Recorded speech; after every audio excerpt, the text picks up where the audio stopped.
Introducing the Couch Rider Raven Report. Let's go. Ravens, Ravens, Ravens. Couch Rider. Ravens, Ravens, Ravens. We gon' ride out. Ravens, Ravens, Ravens. Couch Rider. We gon' ride out. For some of you Twitter gangsters, this is just a hobby, original sports perspective. You can't stop me. Couch Rider Report, it's reflective. Please respect it. You will get checked, and your knowledge will be tested. I ain't the coldest Raven, but this is my show. Shout out to the Barry White or rap for the beat, though.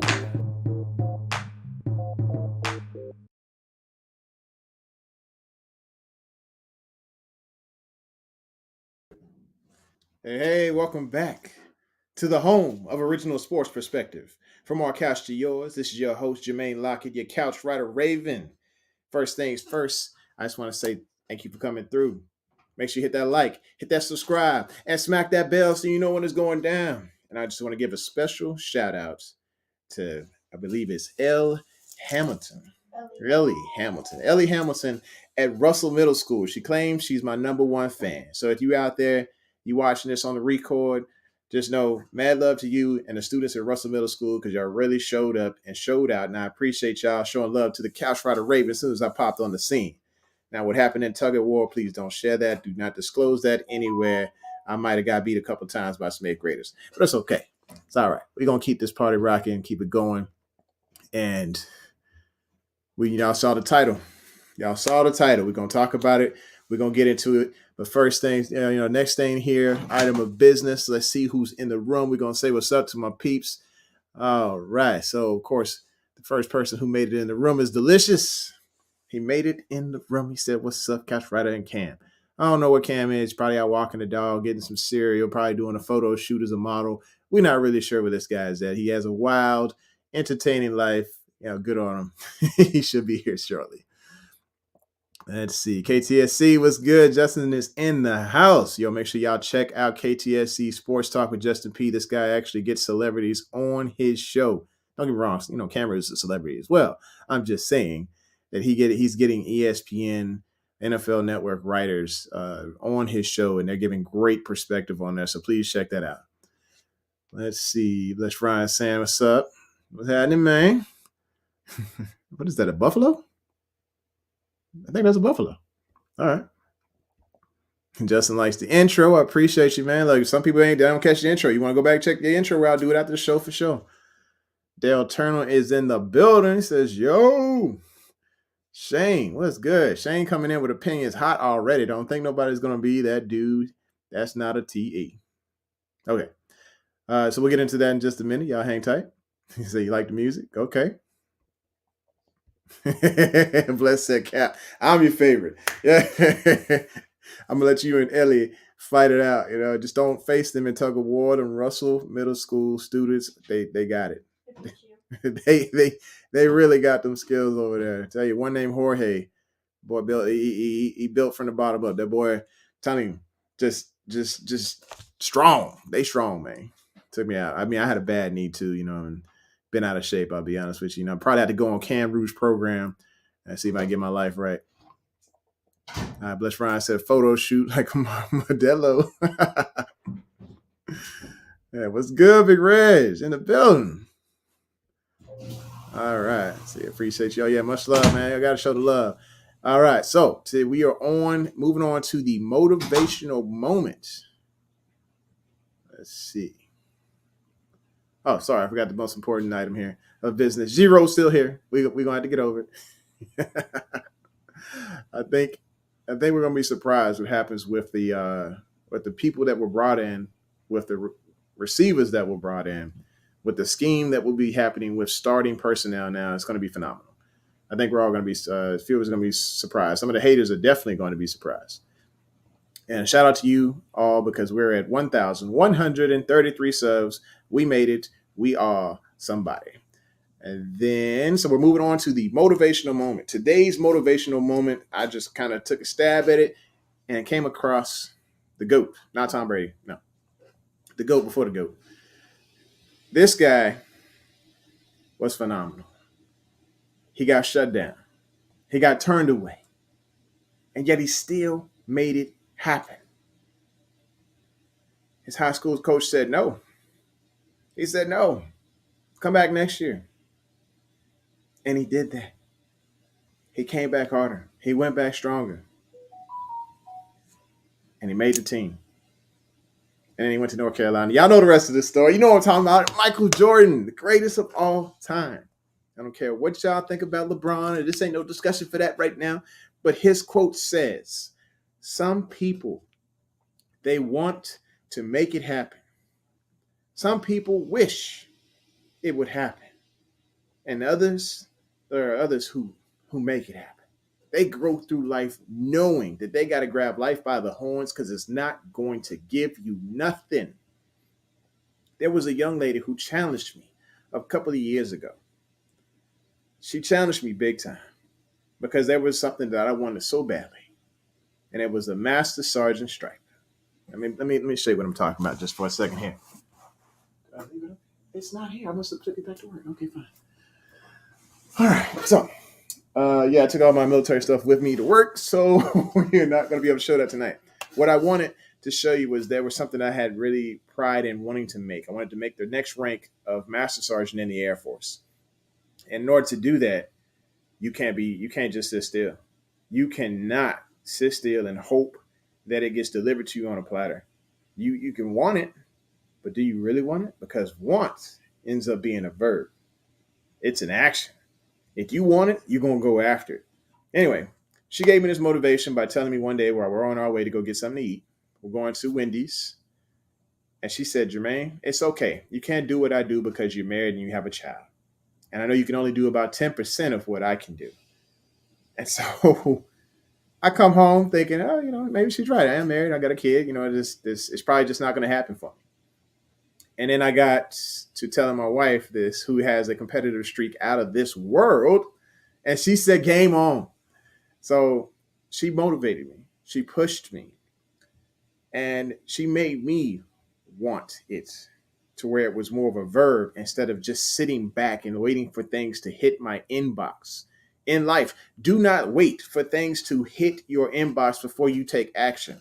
Think about it as elevator maintenance. Do you think that those people would have a job if they waited for something bad to happen to go fix the brakes on the elevator or do its updated maintenance? No. They will be fired. They will be out of a job. They have to be active in what they do in life to make sure the victory is had, to where you make sure lives are saved before anything happens. Are you going to be passive in life? Are you going to be reactive in life? Or are you going to be actively engaged, making sure you're taking care of what you need to take care of, making those strides? Because there's people out there, they live by the wish factor, and I'm not talking about said the entertainer. They wish things would happen. They look at 11:11 on the clock, and they making a wish. They're closing their eyes, thinking something magical is just going to appear out of the blue for them in their lives. They playing the lotto, and I know you miss 100% of the shots that you don't take, as Kobe would say, as far as the lotto and stuff. But you really need to take actionable steps. Put a plan together. There are those who out there that they will put their plan together. They put a 5-year plan together. That same girl who motivated me, I'll tell you about her. Her name's Tasia Pittman. Girl, I love you if you're out here looking on the show.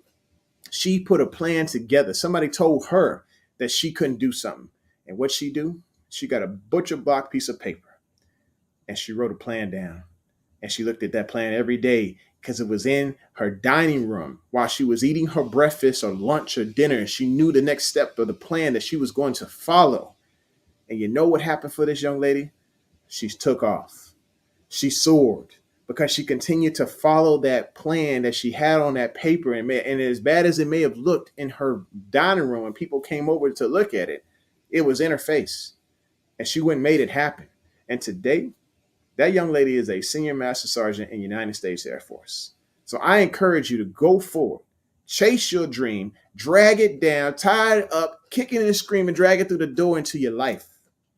I encourage you, just like Mike said, some people want to make it happen. Some people wish it would happen, and others, they make it happen.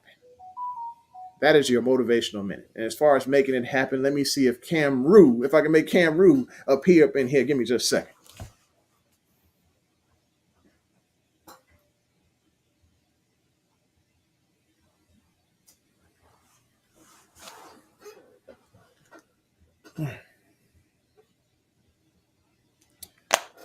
Anyway, he said he'll hop on when he can. So we're gonna move forward. Let's see those thoughts real quick about the. Let's see what thoughts you had here. So a few of y'all talking about Tug of War is a legendary game. Oh yes, it's crazy. It goes down on Tug of War, man. You got to trust your team. Y'all got to be in cadence with each other, and that's how you make it happen. Next says I'm gonna need to help me with my intro for the channel. I already picked out a song. Okay. I mean, I got skills with Premiere Pro. You know what I'm saying? You let me know what you want to do, what you got in mind. We'll make something happen. Of course, just keep in mind, you don't want to get caught up on those copyrights. So that's why I kind of did a lot of things I did on that intro. And then, so Bless Brian says, better be live Wednesday. It's my 21st birthday. To sing me happy birthday. Yes, sir. Yes, sir. We will be live on Wednesday to get that birthday shout out in for sure.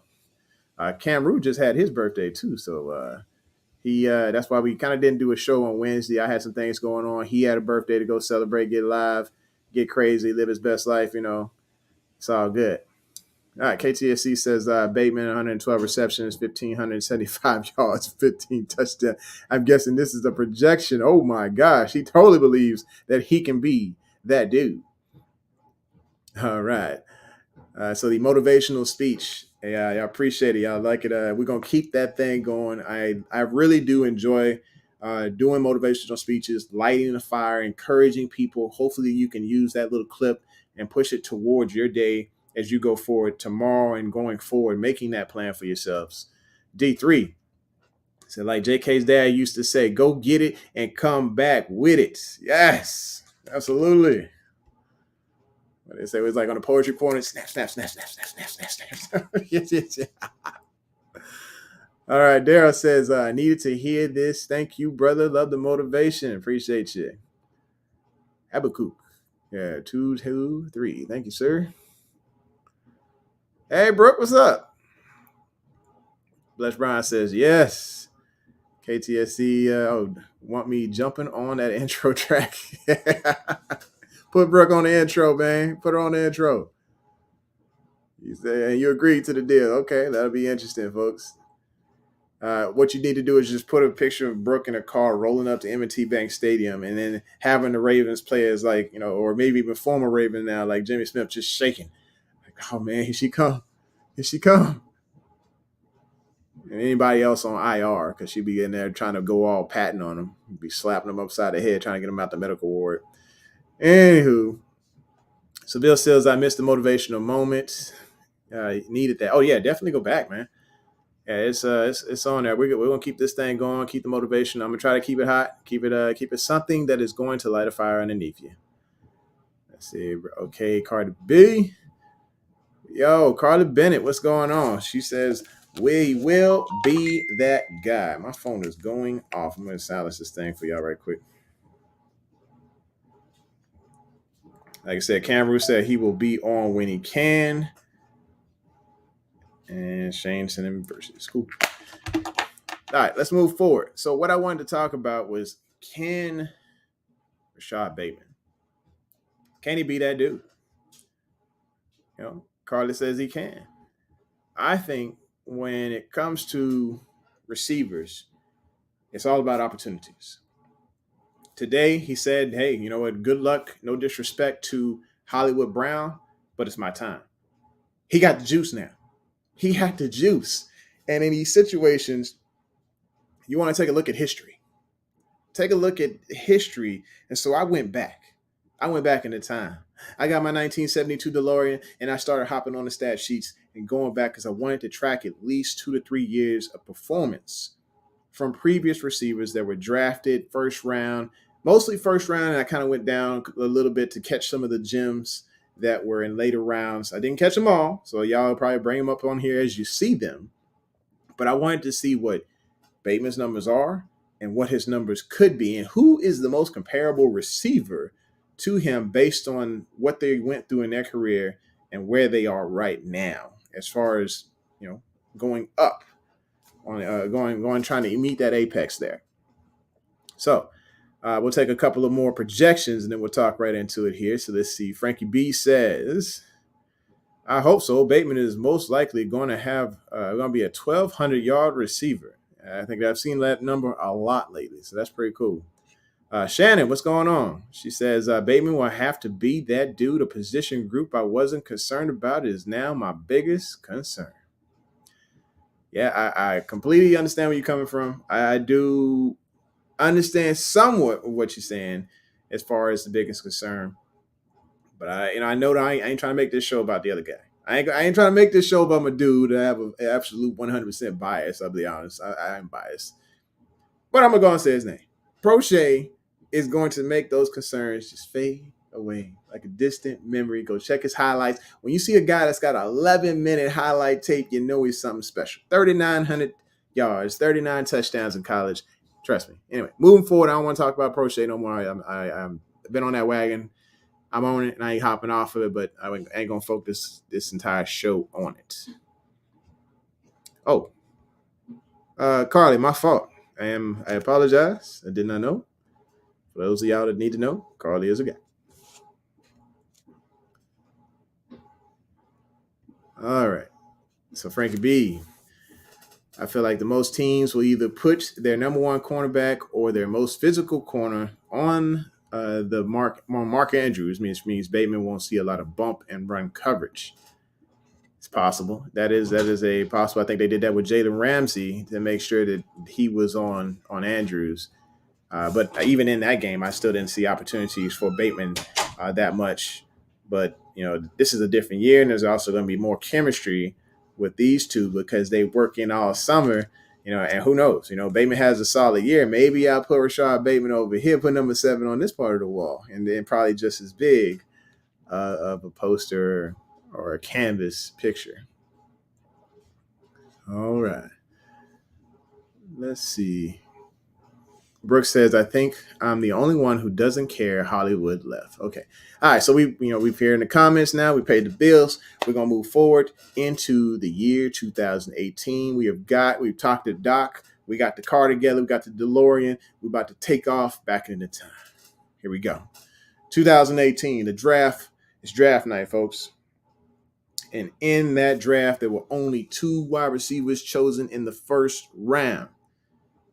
And also, it was a very memorable night for Baltimore Ravens fans because we were actually wanting DJ Moore. We actually wanted Calvin Ridley, and it just didn't work out that way. It didn't work out that way because Hayden Hurst ended up being that guy for the Baltimore Ravens, and then they went home. Right? Everybody went home. It was a good time. No. We came back and we got the most electric playmaker of all time, Lamar Jackson. So when it comes to Lamar, we were grateful, but also there was receivers on the board. It was those 2, DJ Moore and Calvin Ridley. So I wanted to take a look at 2 of their years, or excuse me, all 3 of their, at least 3 of their years from 2018, so I could show y'all their progression or decline during those years. But also there's other people we'll take a look at. But let's look at DJ Moore's first. So DJ had 85 targets, 55 catches, 788 yards, and only 2 touchdowns. 2 touchdowns, and that was for the Panthers. So that was his first year. It was a meh type of year. And then when you go ahead and look at the next year, he has 135 targets. So target opportunities went up. Like I said, you can only do some things with opportunities. If you have the opportunities in front of you, that kind of goes against my little motivational quote. But when it comes to wide receivers, those quarterbacks, sometimes they have that favoritism. Someone gets drafted on top of you or something along those lines in the first or second round. Let's just say, you're not a first round wide receiver. You don't get these opportunities that DJ Moore gets. Then yes, you got to show up in camp and you got to go out and grasp, got to bull by the horns. You got to take those opportunities. But, when your opportunities go up, this is where the catches come in. So 135 targets, you got 87 catches, you got 1,175 yards, and then you get 4 touchdowns. So he doubled his targets, or excuse me, he doubled his touchdowns. And sorry, folks, I got distracted for a second. We have a Cam Rue sighting. Cam Rue is in the building, ladies and gentlemen. He's backstage right now. I don't know. He's not on the scene. I can see the actual screen, and so he might be walking through here in a minute here, whatever. All right, Brooke, make sure you clown him because he's late. Y'all get him very, very badly. Hey, when he come in here, giving him skibbity paps. All of the skibbity paps, and you know what I'm talking about, the hand side, the hand emoji. All hand emojis the second he hops on this mic. Anyway, moving forward. So you got 135, 87, 1,175, and 4 touchdowns. So he doubled his production as far as his touchdowns. And then he did pretty well as far as receiving yards, going up from 788 to 1,175. The third year, he had 118 targets, 66 catches, 1,193 yards, and 4 touchdowns. So we're looking consistency. We're seeing consistency. We're seeing a guy that, yes, he can be that number one in somebody's organization, especially with the carousel of quarterbacks that are end up going through this organization. When you got to deal with Darnold, you got to deal with Cam, you got to deal with whoever's coming off the bench. You know, you're dealing with guys that are coming from XFL leagues and stuff like that. And you're still able to produce like that. Kudos to you. Kudos to you, DJ Moore. Next is our guy, Calvin Ridley, you know, the gambler. We might as well go ahead and call him Kenny, because he did not know when to hold him, did not know when to fold him. He just refused to walk away. But at least somebody else is walking in this moment, ladies and gentlemen. I give you actor, rapper, artist, martial artist, trainer, dancer, wedding attendant, you name it. This dude is the man. And recent birthday boy, Cam Root. What's good, man? What's up, good brother? How you doing, man? Oh, man, I'm on top of the world, living the dream. Oh, also, I got one big thing. Hey, I'm a religious man, so I'm gonna ask a favor. Yes, sir. My bishop, I ain't gonna put his business in the streets, but he needs prayer tonight. If y'all get those prayer warriors together for my Bishop Jennings, just show him some love on here. But yeah, he needs you right now. Nothing too major, but definitely, prayer helps, and any prayer warrior we can get, I appreciate you. Okay. All right, so we jumped in. Oh yeah, I'm with you, baby. I'm with you. Yes. I got my peach pie, my birthday pie. Mm. Yep, my MO. What up, everybody? Go on, continue on, sir. I was listening to you while I was driving. Okay. Well, a couple of them. Yep, here they come. They coming for you, man. It's late. Then they gave you the hands, man. Gave you some skibbity paps. Sorry, I can't do nothing about it. I got to pick my dog up. I can't just leave her where she at. Yeah. And on top of that, got to deal with the construction. Thank you. Thank you very much, bro. Thank you. All right. So where I left off when you was in here, so we took the DeLorean. We went back to went back to 2018 because I just wanted to see exactly where these guys are and how they're growing compared to where Rashod Bateman is. Mm-hmm. So if we take a look at, even if we just looked at DJ Moore's stats from his first year and compared that to Rashod Bateman's first year. Mm-hmm. So Bateman had 68 targets, 46 catches, 512 yards, and 1 touchdown. Well, if you look at DJ Moore, there's a couple of more targets, but there's really only 11 more catches. That's a good yeah, you're looking at 82, 55, 78, and 2 touchdowns.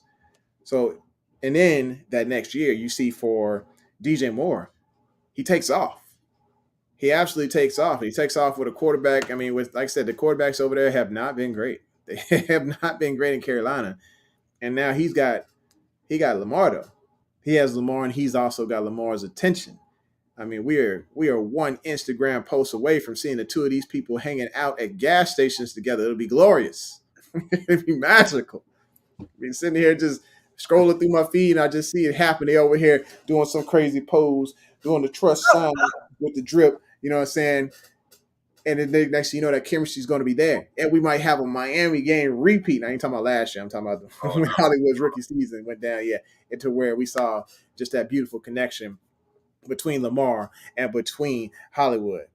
But that is a comparison right there between Bateman and DJ Moore from 2018. And then so I decided to go into the way they play ball. I think that's an amazing comp that the fact you brought him up. DJ Moore is a monster, bro. He's in my opinion undervalued at Carolina. If he was someplace else, people would be talking about him a lot more. Mm-hmm. You know what I mean? So you want to know who their QB is right now? Well, I mean, he was a top pick. Yeah, not this year. He was a top. He was one of. Well, he wasn't the top pick, but he was projected that year to be the top pick. He ended up going to the Jets. It's Sam Darnold for now. He got the keys. He got the keys until his key may not fit after week 2. Yeah, I'm about to say locksmith might come through, change the locks or whatever. I mean, you might see the general manager singing, "Love Don't Live Here No More" after week 6. He ain't gonna be able to do nothing. Gonna be upset. He got the keys right now. They work. I'm sure that you spoke to them about Studio 44. If y'all haven't watched it, man, y'all gotta watch Studio 44. Marlon is doing big things, man. He's already preparing himself for after football. Oh yeah, he's ready. I love the show. You know who I feel bad for though? Who's that? I feel bad for Ronnie Stanley because he just kicked Guru Punch Show to the side. It's been a full afterthought. That's right. They had the show together, right? Yeah, he treated that daggone show like he treat macaroni and cheese. He just put that right over here. You probably like, man, you better rehab. You better start worrying about. You better start worrying about. He's like, oh, you over there backpedaling on the beach? Yeah, cool. I'm gonna start my own show. Yeah, start my own show. I'm gonna work on this. You work on that ankle. I'm pretty sure the bag is a lot nicer as well. Working on 44 versus working on Guru Punch. But their show was pretty entertaining. I like some of the guests they brought on. I just like them. They just talk, shoot the stuff, and it's not necessarily football related. They just going off about everything. Yeah. So it's pretty cool. Anytime Marlo lets us into his life, it's always interesting. When he bought that house on the harbor versus the Marquee Oasis, whatever. Or maybe he still has the Marquee Oasis and he bought this house as well, right there on the harbor, which is pretty interesting. I was like, this is cool, man. Yeah. Anyway, so we're going through. Bill Seal says the Jackson 5s are coming back. Oh, yes. We need them Jackson 5s. And for those of you who don't know what the Jackson 5s are, man, you probably want to welcome to the bandwagon. I appreciate you coming through. You're going to see those 5 touchdowns a game. I mean, he had those was against Miami. He had against Los Angeles. Every time he scored, that's where RG3 got his playtime is whenever Lamar scored them 5 TDs. Hopefully it's Tyler Huntley this year about 3-4 times. I wouldn't mind. I wouldn't mind about 3-4 times he going out there. I wouldn't mind giving Huntley some playing time in the third quarter. just hang him up. I mean, I'd probably be mad about that for fantasy, but at the same time, I'm worried about W's closing them joints out. What's up, Lisa? Lisa is in the building. So, hey, Jermaine and Cameron, I'm happy Brent Urban is back. Rashod Bateman will improve. I'm in no mood for anyone's drama. I think she basically saying, toast, Will, y'all better chill.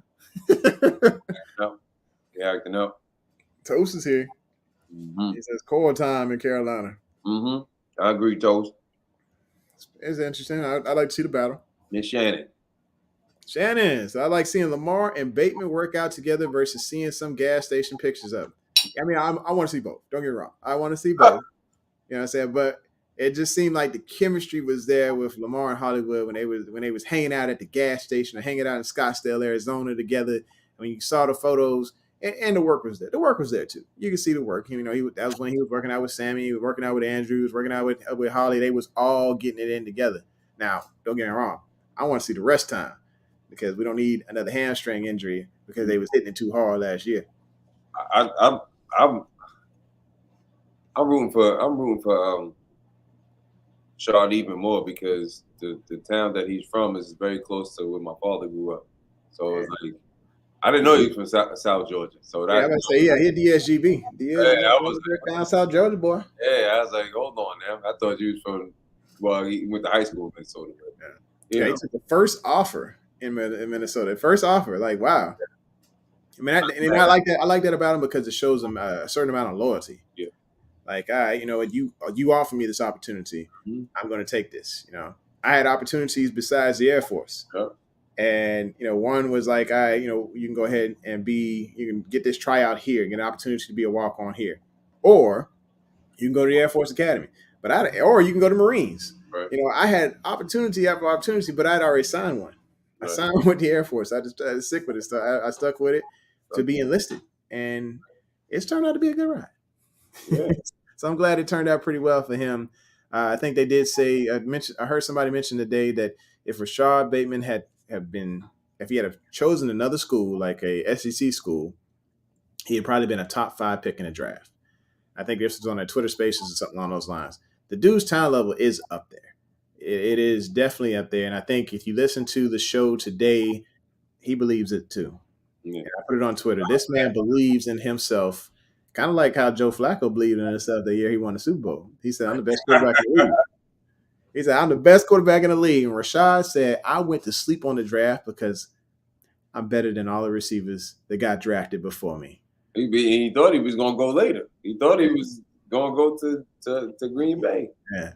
And so I was like, wow, you know, I'm thinking about all the receivers that got drafted before him. I'm thinking the Jalen Waddles. I'm thinking Devontae Smith. I'm thinking the Kadarius Toney, you know, and of course Jamar Chase. He said he better than all of them.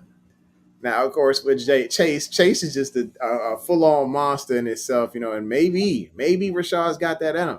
We'll see this year. I'm excited to see he's got that competitive level. You gotta feel that way. If you don't feel that way about yourself, who gonna feel that way? Ain't nobody else gonna feel it. They be like, "Hey, you up there? You know, I do all right. You do all right. You do all right in them streets." And what Deion, what Coach Brown like to say? He didn't stutter. He didn't stutter. So, I love Deion, man. He is something else. All right, so let's go here. Lisa says gas here in Baltimore almost $5 a gallon. Yeah, I don't know if they'll be hanging at the gas stations right there unless Lamar signs his deal. You know, maybe that $23 million ain't gonna cover it. Who knows?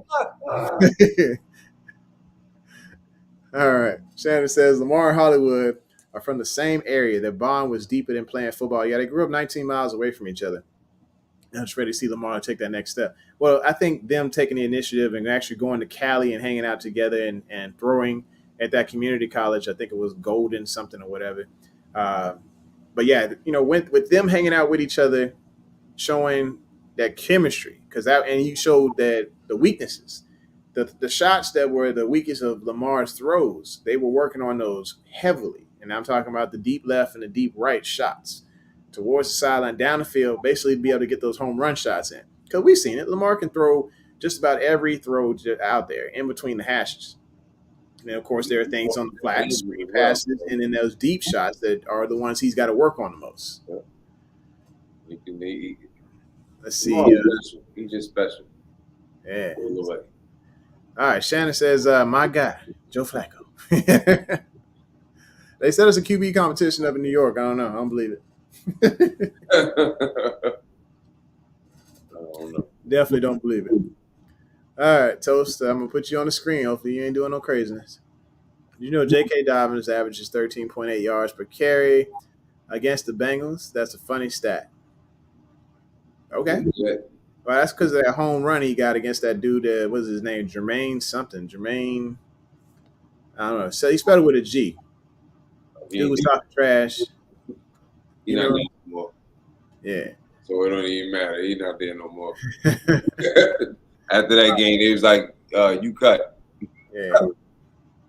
Let's see. Oh, well, he came through talking trash last year and they ended up demolishing the Ravens. But it's all good. But it was like they play against the backups, play against the B squad. All right. Bill Sills says, Lisa, gas up here is over $6 a gallon. Okay, we're getting into the gas prices. All right. I definitely like that attitude. So I agree he's going to be better than all of them. As far as, I like that. I like that projection. Where at, Billy? Y'all talking about gas? Yeah. They trying to get each other a deal on some gas. Oh, my gosh. Y'all funny. All right, so let's keep moving. So we were on Calvin Ridley. Calvin Ridley, folks. This dude, 92 targets, 64 receptions, 821 yards, 10 touchdowns. And that's in year one. Some people just come out hot. You got to imagine, hey, what would happen if Rashod Bateman had came out healthy? You know, is this something that we're looking at even with Hollywood on the field? You know, because basically Hollywood hit that 1,000 mark and Rashod was on pace, if had it been healthy, for 800 some yards. So does he look like a Calvin Ridley with that stat line if he was healthy for those extra 5 games? What do you think? I look. I think the sky's the limit for Rashod. I'm gonna be honest with you, and I think that he's perfect. His attitude is perfect for us. And it's not to take away from. I'm not taking shots at Hollywood or anything like that. I don't. He's the past. Right now, I'm focused on us, the future, and he's the perfect number one. He's the perfect as far as he can do it all. He can't beat you deep. He can't hit. He can't do the jump balls. And to sit there and listen to him, and he tells you just the receivers. Even when he was a kid, the fact that he looked up to Hans, he looked up to Santonio Holmes and you like Hans Ward when you were a kid because your father was a Pittsburgh fan. Mm-hmm. He didn't talk about, and they were not the best receivers at that time. He didn't talk about anybody else. When he really got into football, when he didn't care about Pittsburgh, it was Odell. Yep. The point being is that already shows you the attitude that he has as far as you're talking about two tough receivers that love the block. They were about team. Mm-hmm. They had their times, and they were Pro Bowl players. Of course they did. But that's the attitude that he has. And you can tell by all the work that he's put in. Look how big he got. He put some muscle on. He's not as small as he was when he first got there. And I know he was getting over COVID and trying to get his body back. Yeah. But he looks solid. He looks really solid now, which is a great thing. But I think and again, when I say this to you, when we had the conversation about receivers, my biggest worry is the depth. I'm not worried about somebody coming in. I don't care if they bring in a veteran or not. Mm-hmm. I'm not worried about nobody taking anybody's spot. Somebody gonna take somebody's snaps, whether they knew or not, because they got to be. It's a good thing, the spirit of competition is great.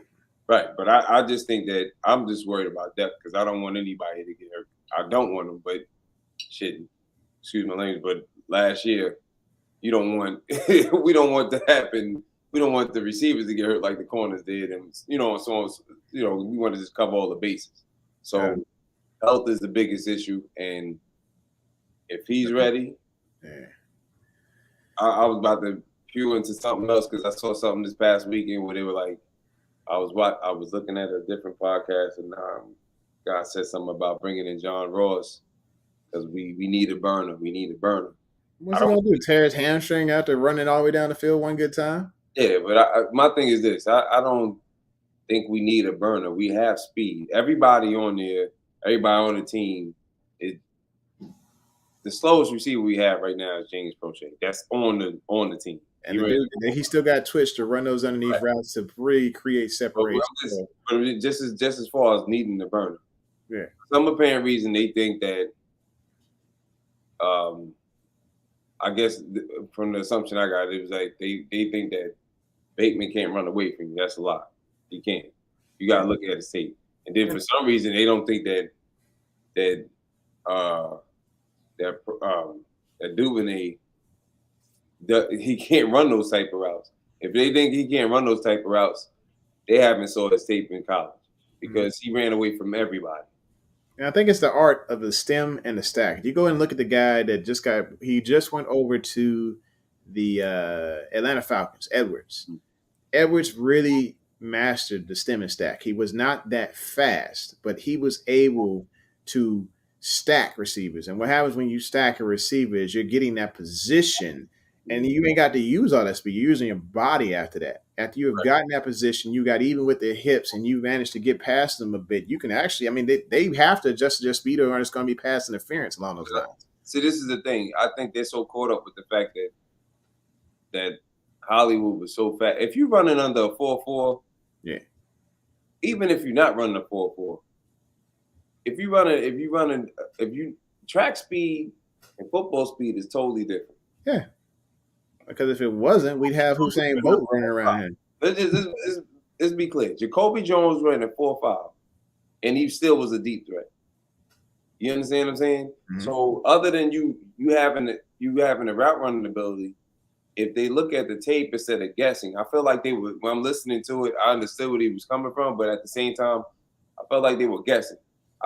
We don't need to know that you ran a 4.2 to think that you're going to beat me deep. Just because you ran a 4.2, if I know how to play you, my technique, I'm going to stay with you because after 40 yards, the long speed is going to kick in for somebody. And if I got good technique, we're going to be running shot for shot for most of the time. Everybody's not the cheater.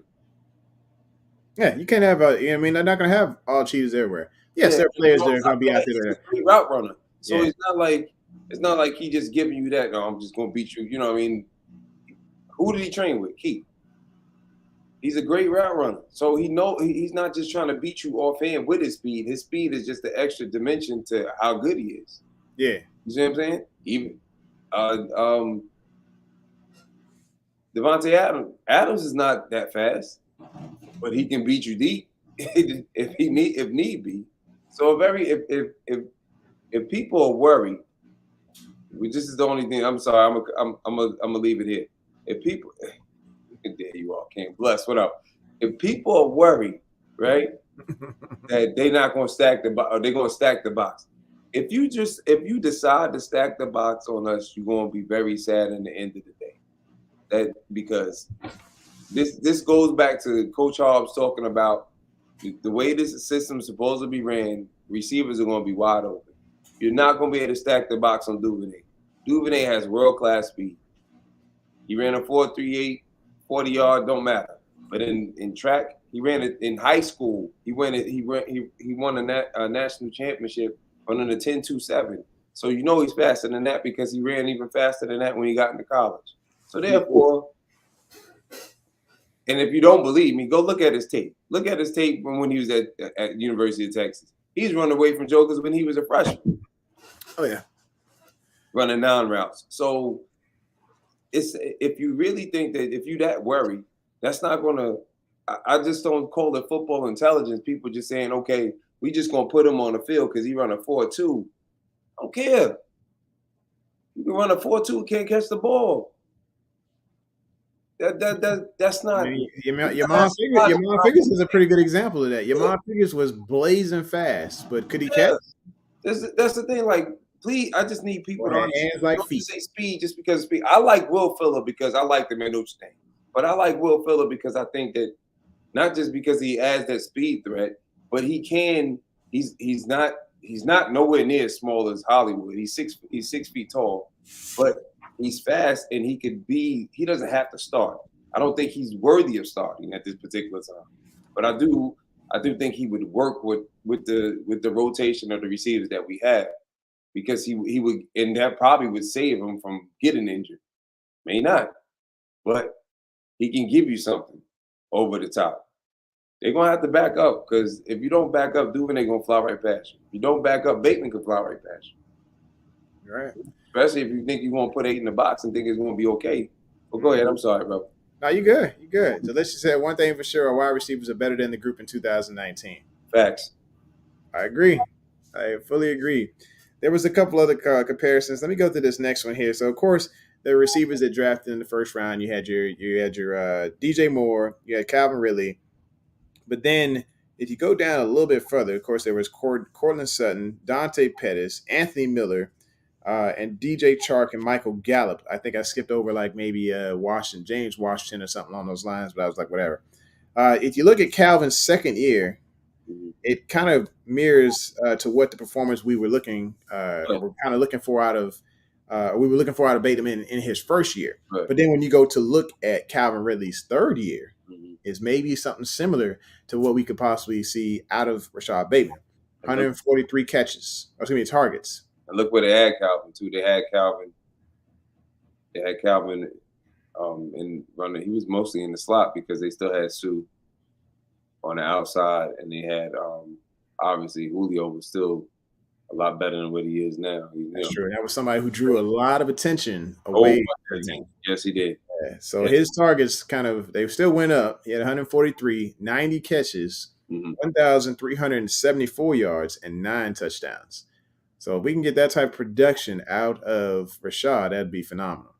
And of course, we know that his coverage, a lot of protection is going to be rolled over to Mandrews, which may open some things up for Rashod Bateman on the outside. So if they got the number one corner and they got him on Mandrews, the number two, Rockmaster Rashod, might be embarrassing them.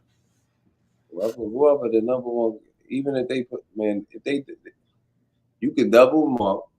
You could put your number one receiver, number one corner on Rashod. Whoever on the other side. Yeah. Now, whoever the number two receiver is he's gonna be lunch. Got to get worked because this guy, not only does he watch Odell Beckham, he spent about 3 minutes on the show talking about Devontae Adams and how much he admires his game, how much he admires the short phone booth type of juice that this guy has, the jump step, and how Adams has absolutely revolutionized the jump step. When actually coaches used to teach against the jump step, they like, man, don't do that jump step because that's only gets you exposed. No, Devontae had so much confidence with it, you didn't know exactly where the guy was going, and your hips was open. So of course, boom, got him. And so I'm thinking, when it comes to these stats here, I think the Calvin Ridley year 3 is a decent comparison as to what we are expecting out of him. Anyway, so I wanted to go down to this last one before we move into 2019 wide receivers. Hold on. What'd you see here? KT saying he got Jordan Lassie coming on the show Thursday. Got to make sure y'all tune in. Absolutely, yeah, we'll definitely want to tune in to that. Want to figure out what happened. Did he get? That's the same dude who got kicked off the squad, right? And he was actually a high target of Lamar's at one point in time, but then just it was a mid training camp. Yeah, they let him go early. I thought he was going. I think he went to Oakland for a little bit. Yeah, I thought it was something with his attitude, right? I think he had an attitude problem. He had a fight. Him and what's my man from Alabama? He's not even there anymore. He was a corner from Alabama that we got from New England. And he had a heart condition. He had to have surgery. Yeah, I don't remember the guy's name, but they got into it in training camp. Lisa, why did you say John was a special teams coach in Philly? Philly guys, I want to know why you said that. Like, what did we miss? Lisa brought up. I don't know. Maybe I missed it. She said John was a special teams coach in Philly guys. Did you bring it up because you just found out, or you brought it up? It was something behind it. I'm sorry. It was in response to something we said. I just don't remember. I don't remember what it was in response to. Was it me going on a tangent about our receivers? about Joker saying we might want to look into getting. I think MZ's in Carolina, ain't he? Didn't MZ move over to Carolina? He's no longer with the team. I'm not sure. I'm gonna check that right now because I could have swore they showed MZ in a Carolina Panther uniform. I'm not sure. I got to look it up now. Yeah, I'm pretty sure that dude went over there because I know we had brought him in, but I think he saw brighter territory over there, greener pastures with that other squad. So yeah, KT brought it aside. He said Cyrus Jones. That's who it was. Thank you, Just, because I couldn't remember my man's name. I know he had a heart surgery and got married. Look at you, Just. You got a daggone subscription, bro. Now, just hopefully she can pay attention to the Noti Bell. You know what I'm saying? All right. Subscribe to KT Sports, man. Yes. Just be having all the fire guests. He does. He's able to, and sometimes when it comes to getting guests, it takes a lot of pull. You got to know the right people. You got to be in the right spots.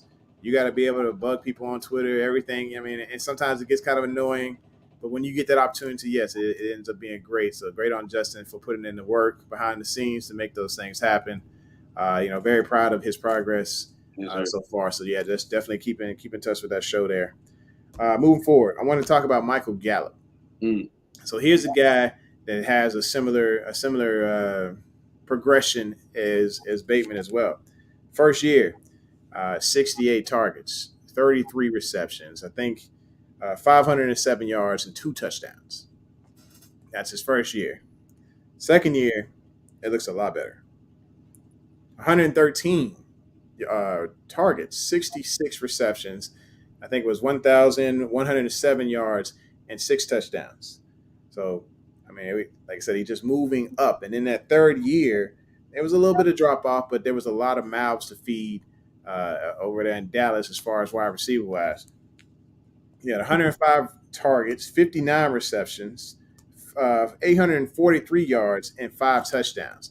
So sometimes, while you are on this way up, sometimes it's not going to look as great. Right now, Gallup's he's in a great situation because he is now officially the number 2, and there's no threat of a major slot because that slot just moved to Miami. So he's in a great situation. Bateman is in a really good situation here in Baltimore because we already know definitively it's his time. He's that guy. He got the juice now. Let's see here. KTSC says Hugh Jackson and Torrey Smith will be on soon as well. Look at that, man. He got all of them. Getting them all on the show. There you go, boy. You on there, huh? Mm-hmm. And then let's see. So we're moving forward. We're gonna move forward into 2019. So we don't call Doc up. We got the car at about 80 miles an hour. Lightning on struck. It's going down. We have moved over to 2019. 2019, we had first receiver to go off the board was Hollywood Brown. And then after that, N'Keal Harry. So if we just looked at the first round for wide receivers, it was a ho-hum first round, ho-hum draft class for wide receivers until you go to the second and third round. Then you start to see the hard hitters. You start to see your Deebo Samuels. You start to see your A.J. Browns, your Mecole Hardmans, who's still got a job over there in Kansas City and is expected to step up because he is the burner now. And then you have your J-Jaw, who everybody thought J-Jaw was going to be something special. But Philly don't give these guys no time. They don't give them time to grow. They just continue to. And that's what I was afraid of, is constantly putting vets on top of these receivers who deserve a shot because they got drafted, a little bit higher, but they didn't. Of course, A.J. Brown. I'm not dissing A.J. Brown addition, but J-Jaw going to be working at Albertsons pretty soon here because it's just it is not an ideal situation when he's got a Heisman Trophy winner sitting on top of him on the depth chart. He's got a blazing fast Jalen Reagor sitting on top of him on the depth chart. And then, of course, you got A.J. Brown in it. So the wide receiver core, they should not be drafting a wide receiver next year. They just don't know how to manage the daggone team properly. Let's see. Then, of course, there was Isabella. Isabella's one of those guys who just hasn't been able to eat, and now he's going to be even further down the depth chart now that Hollywood Brown is in Arizona. You have then DK Metcalf. I mean, completely stats are just off the charts. First year started off with 900. Next year going up to 1,300, and then back down again to 967. But we can probably blame that on QB carousel at that time, where your injury to Russell Wilson, and then just that team just falling off the rails. He was the number 1 receiver anyway. Like going in there, like you can't really. I mean, when you got T.Y., you got Lockett. You know what I mean? It does help. You got a good receiver like that can play. Yeah, right. So Lockett is phenomenal. Right? You know what I'm saying? I share the last name, y'all, just in case you don't know. You just saying. You feel me? You're wild, dude. Yeah, that's my cousin, man. Oh, get it. Yes, sir. Raven shirts with the last name on the back too. I ain't mad at you. Yeah, look, as soon as I saw it, I was like, I got to get it, bro. I got to get this. I also got something else. For those of y'all don't know, I'm going to probably be meeting Ingraven down in Tampa Bay on October 27th. Nice. I got tickets. Me and my bishop are going. We're going to have a great time. I figure it's the last time I get to see Lamar take on Tamisha. It's going to be great. So let's see here. Let's pay some bills here. We got some comments. Man, Casey, do you just blowing it up? Okay, we'll start at the top here. So what happened to Jaleel Scott? Went to the Jets. Yeah, it just didn't work out, bro. They didn't redo his contract. He went to the Jets, though. And then I don't know what happened after the Jets. And I mean, you could say the same thing about Lamar's receiver from Louisville. Came here, I think it was Jalen Smith. Yeah. Came here, didn't work out. But Scott was there. At least he played out his 4 years here. They didn't cut him. You know what I mean? And it's just Baltimore, but they just weren't using big guys like that. I mean, not just that. It's just where was he going? I think it has to do with his production and you know, during practice, he really wasn't wouldn't hurt nobody. Yeah. He had a couple of catches when RG3 came in the Pittsburgh game, and but what can you do? Decent, yeah. Because that was AJ Brown and DK. No. Let's go down a little bit. Yeah, Scary Terry. Yeah, Scary Terry was in that draft as well. That's what I'm saying. When you go down further, you see all these monsters come out of the 2019 draft class because, people were doing their homework instead of just looking at, just a highlight reel or something along those lines. They did their homework. They found Debo. They found AJ. They found, DK Metcalf, found Scary Terry, found Deontay Johnson. Steelers always seem to find and grow their own receivers. That's just what they've always done. Now, I'm curious to see what they're going to look like now that their receiver coach, no disrespect, rest in peace. The receiver coach actually passed away, I think 2 years ago now. But they haven't drafted a wide receiver, or they just drafted 2 this year. So I'm curious to see what the development of Pickens and the development of Calvin Austin III would be for Pittsburgh. Well, the guy that's there has been working with what's my man named Johnson.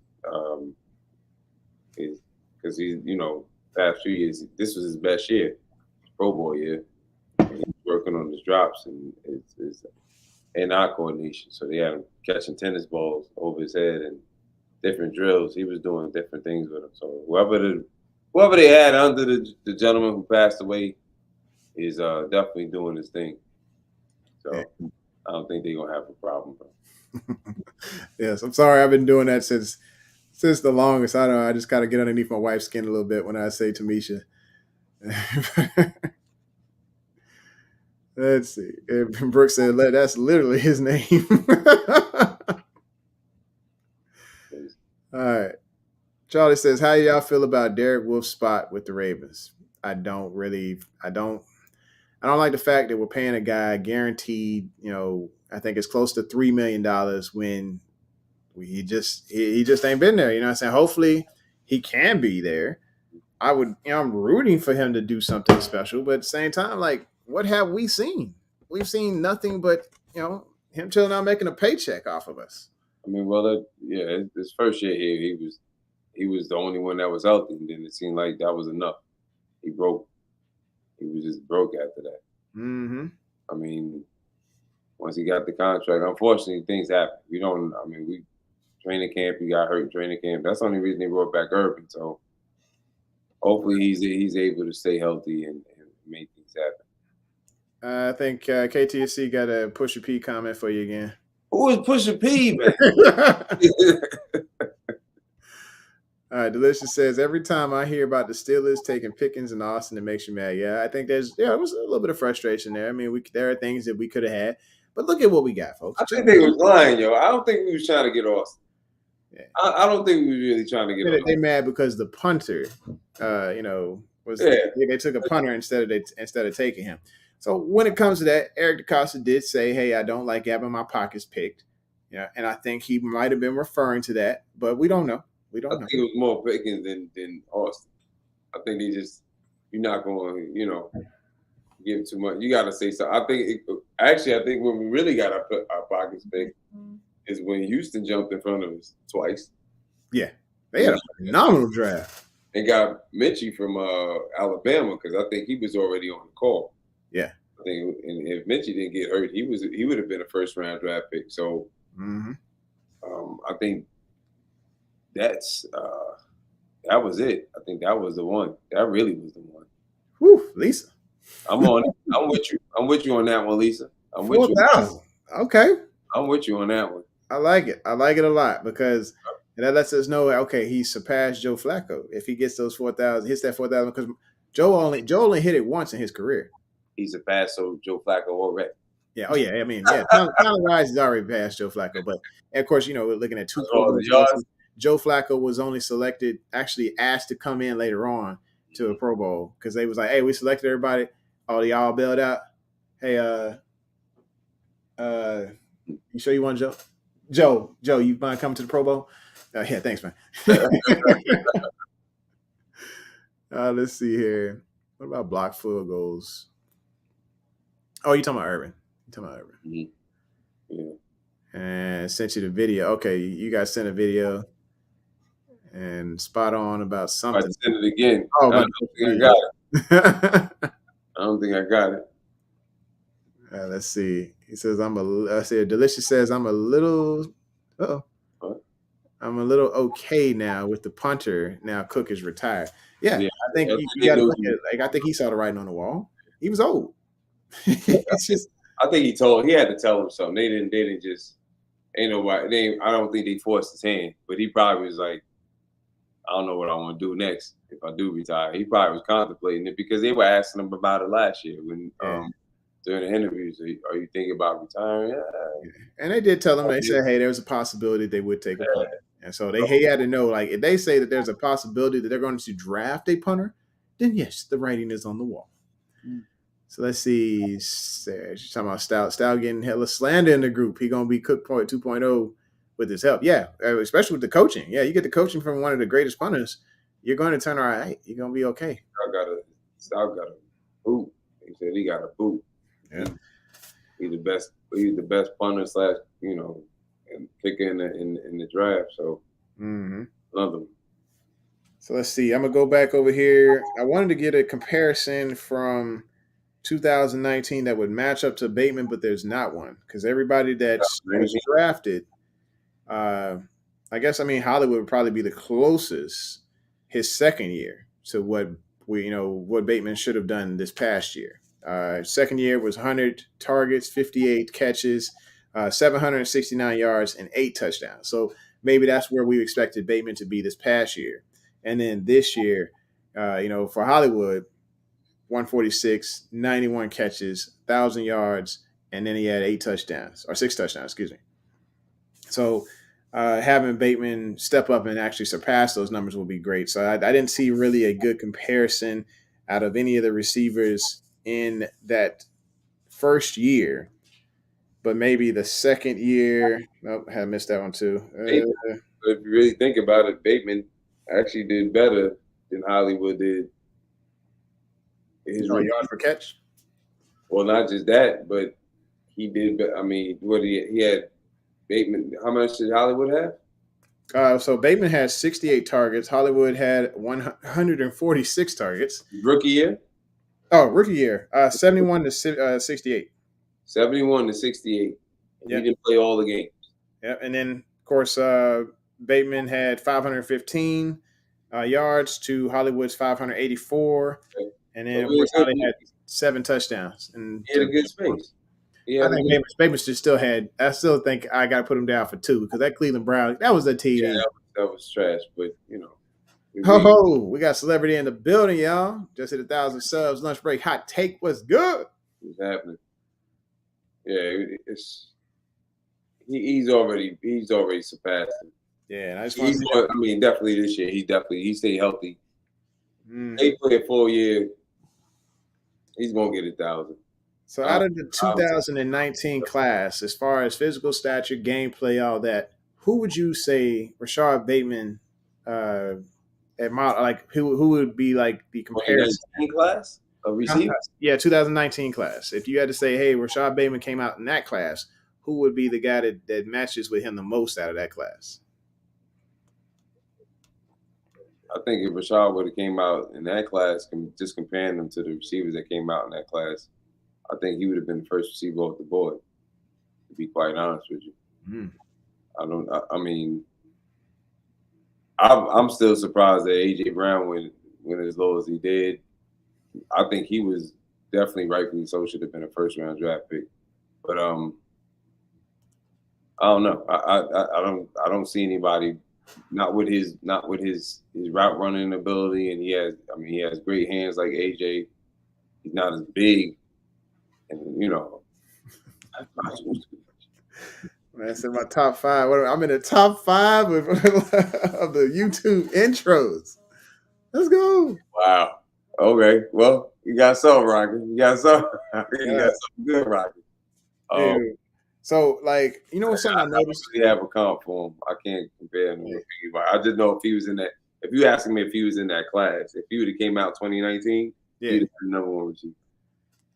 Yeah, I think when it came to that class, when I continue to look at the comparisons to, let's say, Debo Samuel, if I'm just looking at a stat sheet and I'm looking at Debo Samuel's stats with his 81 targets, 57 catches, and 802 yards and 3 touchdowns, Hollywood was comparable to him in his first year. Right. But see, this is the thing. This is the hardest part about. It's the system that we run. Our system is totally different, so it's very difficult to compare. You know what I mean?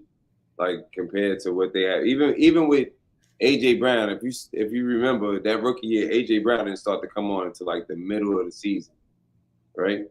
And the reason he started coming on in the middle of the season, they finally, I think they switched over to Tannehill, and it was Mariota that was there first, and he switched over to Tannehill to open up the offense just a little bit, and he broke out in that Atlanta Falcon game. I mean, he went off. So he put a daggone list up there. He said engraving, couch rider, lunch break, hot take, locked on Ravens, and then forward on sports side. I can't remember locked on Ravens or forward on intro. KT, is that what you're looking for, bro? Yeah, I think he's talking intro. I don't think he's. I don't think we're doing full-time shows, but I think I think the number one would be very clear at the top as far as shows go, because engraving is he's more consistent. It's his full-time job. And, anytime somebody tweets, this man's popping out a video. He talking about the intro. He just talking about the intro. Oh, yeah. I was like, thinking about all the overall shows. I'm like, yeah, it's just one at the top. And then I think everybody else is we getting there. He ain't talking about the show. But he talking about the intro. He's talking about the intro. Yeah. So I appreciate that. I'll take number 2 points. Intro. You need intro. He need to work on the intro for you, bro.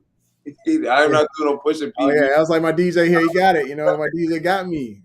So I ain't getting sued, you know what I mean? Like, yeah, I got time. My boy having all these problems. I put the intro together. And he just got people coming after me on royalty-free music. That was ridiculous. Yeah. So anyway, but yeah, once again, thanks again for that intro. It was awesome. Let's see. So when it came to that year, or excuse me, those comparisons, like even with AJ Brown, now AJ kind of tore it up in his first year. He's had 1,000 yards in the first season. So AJ's first year is looking like Hollywood's third year. Actually, it was still better than Hollywood's third year. But again, look at the system though. Yeah, look at the system. You know what I'm saying? Like, but then you see a drop in production with Debo second year. Before he has this amazing production. So if I was Hollywood's agent, I'd go to the table, banging the table with comparison of total yards of me versus Debo, because the second they ain't pay Debo yet, right? Yeah, he can. I don't think he can compare himself to Debo. But, I mean, if I'm the agent, I'm going to the table and saying, "Hey, man, look at these stats, look at these touchdowns, and look what Debo's scoring, and look what my guy's scoring. I want top money from my guy." You know what I'm saying? Like that would be the argument as I go to the table as an agent. That's gonna be hard. Yeah, I think they got the same agent, but that's gonna be hard because then you're gonna have the GM in the room like, "Oh, I'm gonna enjoy this. I'm gonna eat you alive because let's go look at the tape. How many times kind of got out of bounds?" But Debo, man, look at just what he's done. Yeah. This last year alone, like he missed everything for that team.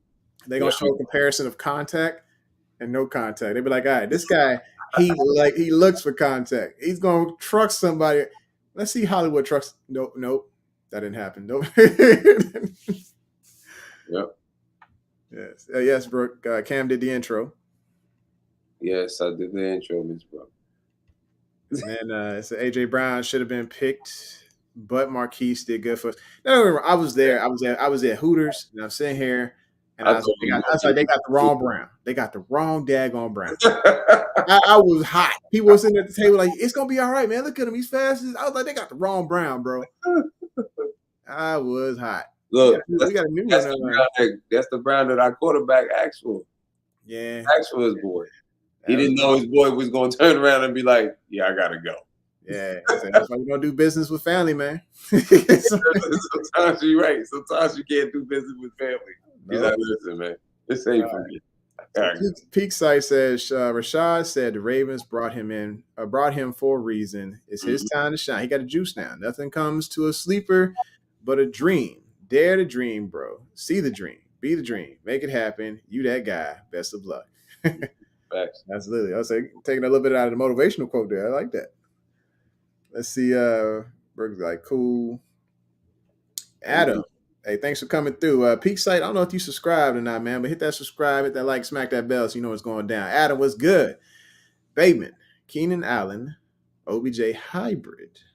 What do you think that? Without the injuries, though, Adam. Without the the injuries. Okay. Just take out the injuries, though. Take the injuries out. I'd rather you say Devontae Adams or somebody else. Just take the injuries out. You take the injuries out, we good.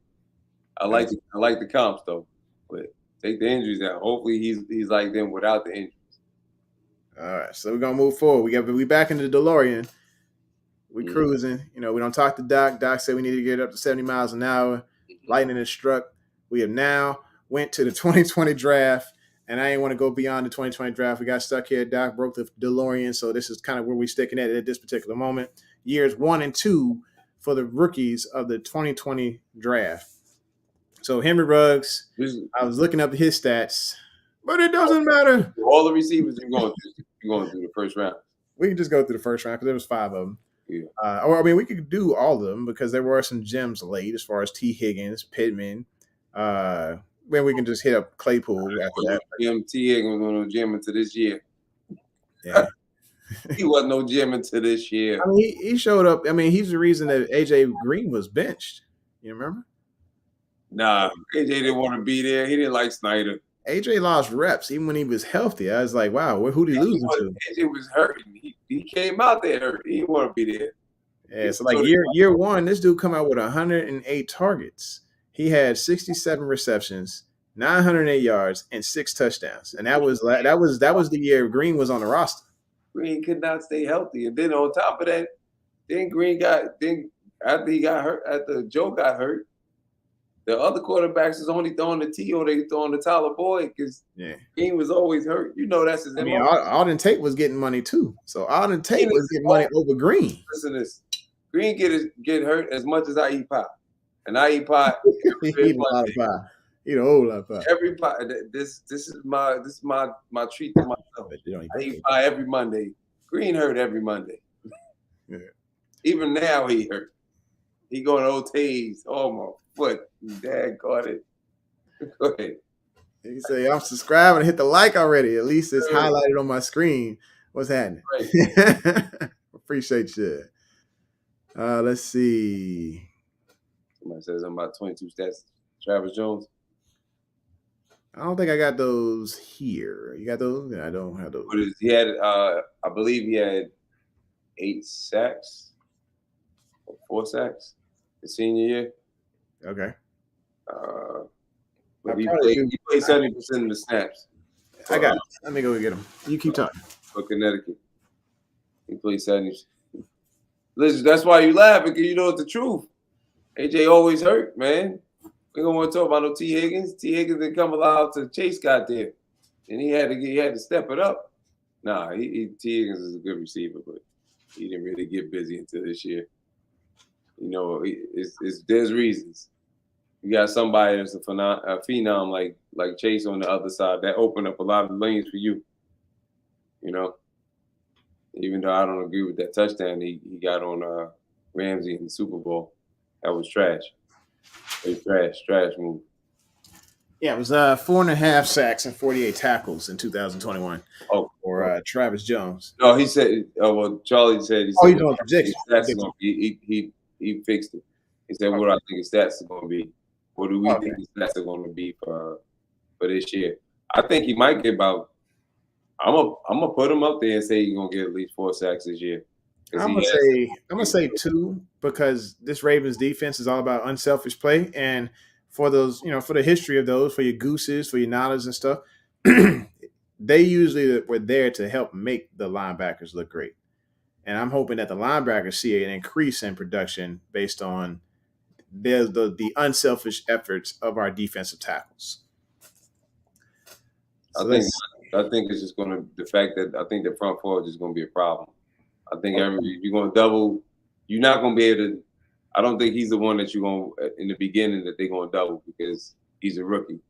I think a lot of times the doubles may come to Campbell, or they may, if Owe and whoever else is going to play outside linebacker get hot, then maybe the doubles are coming in. But that's when it's going to open up for him because he's going to start to cause a lot of. I think he's in the long run. To be honest with you, you know how much I love Davis. I think in the long run, Jones is going to be better because he already has pass rushing moves.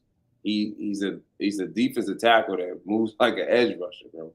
If you ever see his tape, especially against Clemson, he was giving them all the business. Mm-hmm. I just want to see a jumbo defensive package that's got Matabike, Campbell, Urban, just full on fat boys all over the line. You know what I'm saying? Travis Jones, all them sitting up front. I think we might lead the lead in sacks this year. That's my prediction. I think we'll lead the lead in sacks this year. Leading the league. When was the last time we did that? It was I think we were second behind the Chargers in 2006, I want to say. I think we're gonna be number one in sacks this year. I think we got the pieces, man. That's true. T. Higgins, yeah, he was nice as a rookie. Nice. Yeah. He wasn't that nice though. Feel the hate.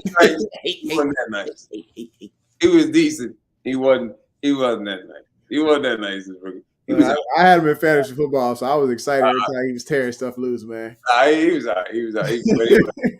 But he was all right. He didn't have nobody to throw the ball to him. He didn't. When they played us, he wasn't really. He didn't cause any storms then. Yeah, I mean, that was a Lamar on the field. It was, he's. Well, I mean, I'm saying like his rookie year, he didn't cause anything. I don't know. He was all right. I know he had like how many yards he had? He had so rookie year he had 908 yards, 6 touchdowns. Right. And he was heavily targeted. He was 108 targets. He was the only receiver that was healthy. I'm just gonna call a spade a spade. Look, Cincinnati boy went out on concussions. I remember he had 2 that year, especially the Monday night game. I don't remember who the quarterback was. I think it was old boy from North Carolina State that was the quarterback for Cincinnati because Joe was out for the season. Before Joe went out, Joe was dipping, and he was always dipping to the T. So T was the number 1 receiver at the time. But AJ Green was healthy, but he wasn't healthy. He was healthy, but he wasn't healthy. So they were phasing him out. But T didn't really come alive until this year. In my opinion, he didn't really come alive until this year. I mean, I understand y'all. Yes, look, man, I'm not giving too many jokers too much respect when they had to play. Giving no respect. I don't care if you had over 100 receptions 2 years straight. I'm keeping it a buck, man. I'm not giving everybody respect when you got to play the JV, and we only losing by 2 points. I mean, we got blown out both times by Cincinnati. Everybody should have been blowing us out. He said, I'm concerned. You like Eddie Murphy on Raw when he was talking about Stevie Wonder. He's like, you want to impress me? Take the wheel, Stevie. That's the truth, because I'm not impressed when you playing jokers that just count off the couch. I'm not impressed. It's hard to impress me. Impress me with something that's good. That's not impressing me. That's not impressing me. I mean, you gotta think about it. When's the last time outside of Bateman, or excuse me, outside of Hollywood, did we had a guy with 100 receptions on our squad? 100 targets. Out of 100 targets on our squad. The closest, I think, was Steve Smith. That's the closest. That was wild, man. That's a while. But this dude came out 2 years ago, and he did that with garbage quarterback. You know what I'm saying? T did it with a garbage quarterback. It's still a system. We talking about we talking about a difference. We talking about a Shanahan type / McVay system. Might as well say McVay system to Great Roman over here. What you be talking about, G-Ro? I know you be feeling some type of way, boy. Don't be getting broke up on me like that. My heartstrings. I like T. Higgins, man. I don't want y'all to think I'm hating on him. I'm just saying that his rookie year, he was all right. I mean, you got to throw the ball when they look. Who wasn't stomping them out? They was getting smashed. So you got to throw the ball, right? Yeah. But he didn't. To me, his presence wasn't truly felt until this year. He was good. Yeah. When Chase get there, Chase is a monster. I'm not taking nothing away from Chase. Mm-hmm. T. Higgins is good, but Chase, man, listen. Chase of the world. I mean, but I think T is his own guy. T is his own guy. T is his own guy, but Chase is different. That's a dog right there. Chase is different, bro. He changed the whole spectrum. He coming there. If you look at that class here in 2020, I'm looking at 1, 2, 3. He was one of four receivers to have over 100 targets that year. And so, of course, targets equal opportunities. Targets equal catches. Yeah. And that's you, Jerry Jeudy, who was like, he had 52 catches out of 113 targets, 856 yards and 3 touchdowns, and his production significantly dropped. He didn't get a touchdown last year. That play was trash for them. Yeah. Trash. Yeah. Joe was trash over there. Yeah. You think with Russell there is gonna take an uptick for Jeudy? Oh, Judy's a monster. He's a monster. It's just that he looks like a bust because I don't know. I don't know. I think he need to change the scenery because he's too daggone good. Jerry Jeudy is a monster, bro. Well, I mean, as long as he don't get no more assisted domestic violence charges. You want to bring Lamar's best friend over? You want to bring Lamar's best friend? That's his best friend. Oh, Jeudy? Jeudy's his best friend. They asked Jeudy where did he get his jump set from? You know where he said he got it from? LJ. They were kids. He said he saw LJ do it when he was a kid. He said he juked him so bad. He juked him and then he juked somebody else so bad. He said, "Yo, I'm doing it from now on." Okay. So that's somebody else that grew up around Lamar. Like the Florida boys all over the place, man. All right, Blitz Brian says, "What do you guys think about our schedule?"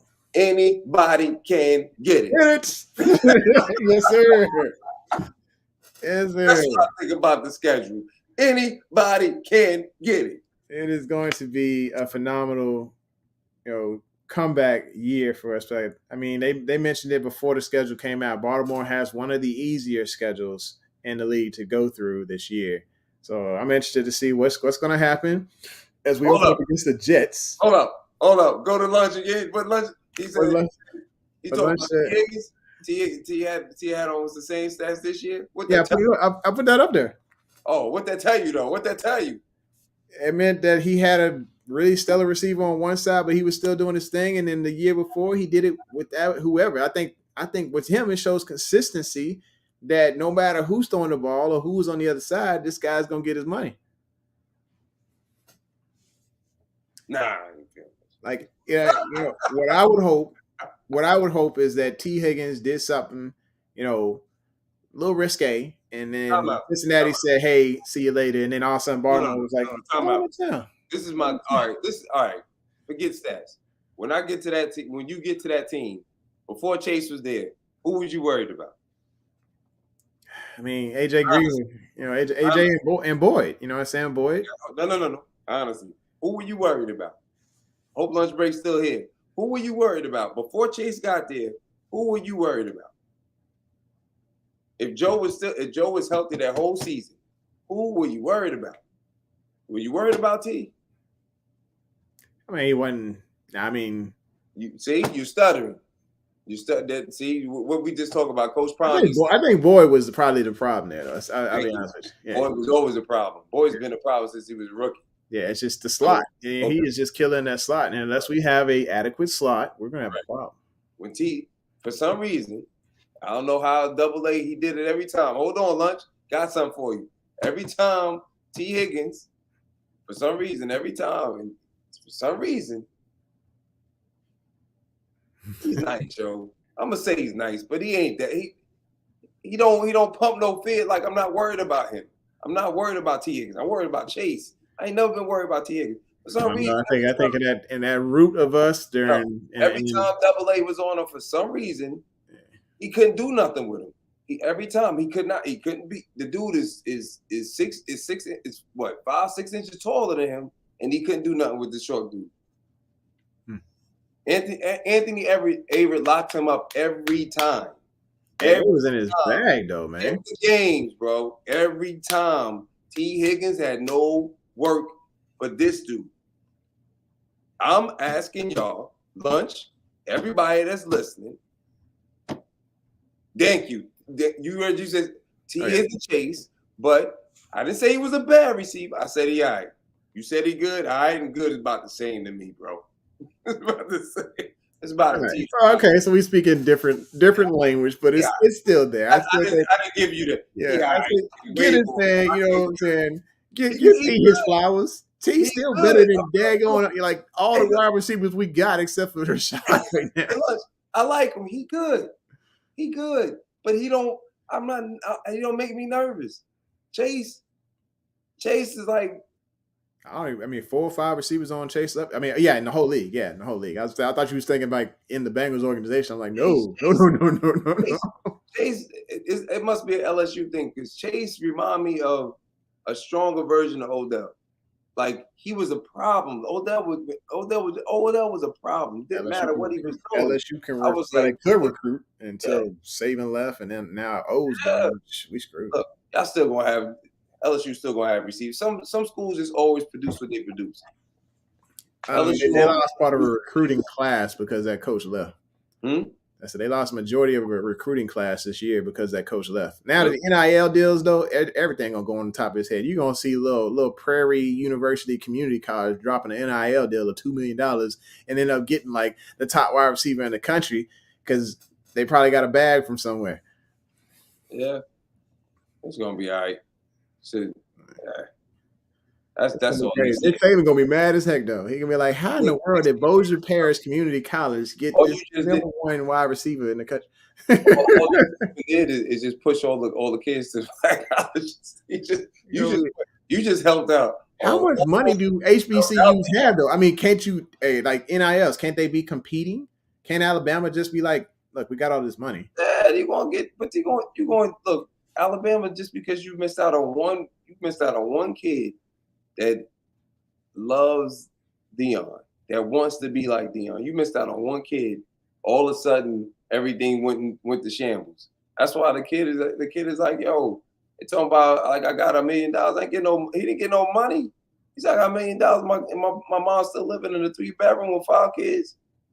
Come on, they're gonna get this money. Now here's the thing. This joke is he took this bag. Who talking? Nick? I mean, the dude who went to Jackson State. Yeah, Jackson State. Now let's say, okay, the competition's not there.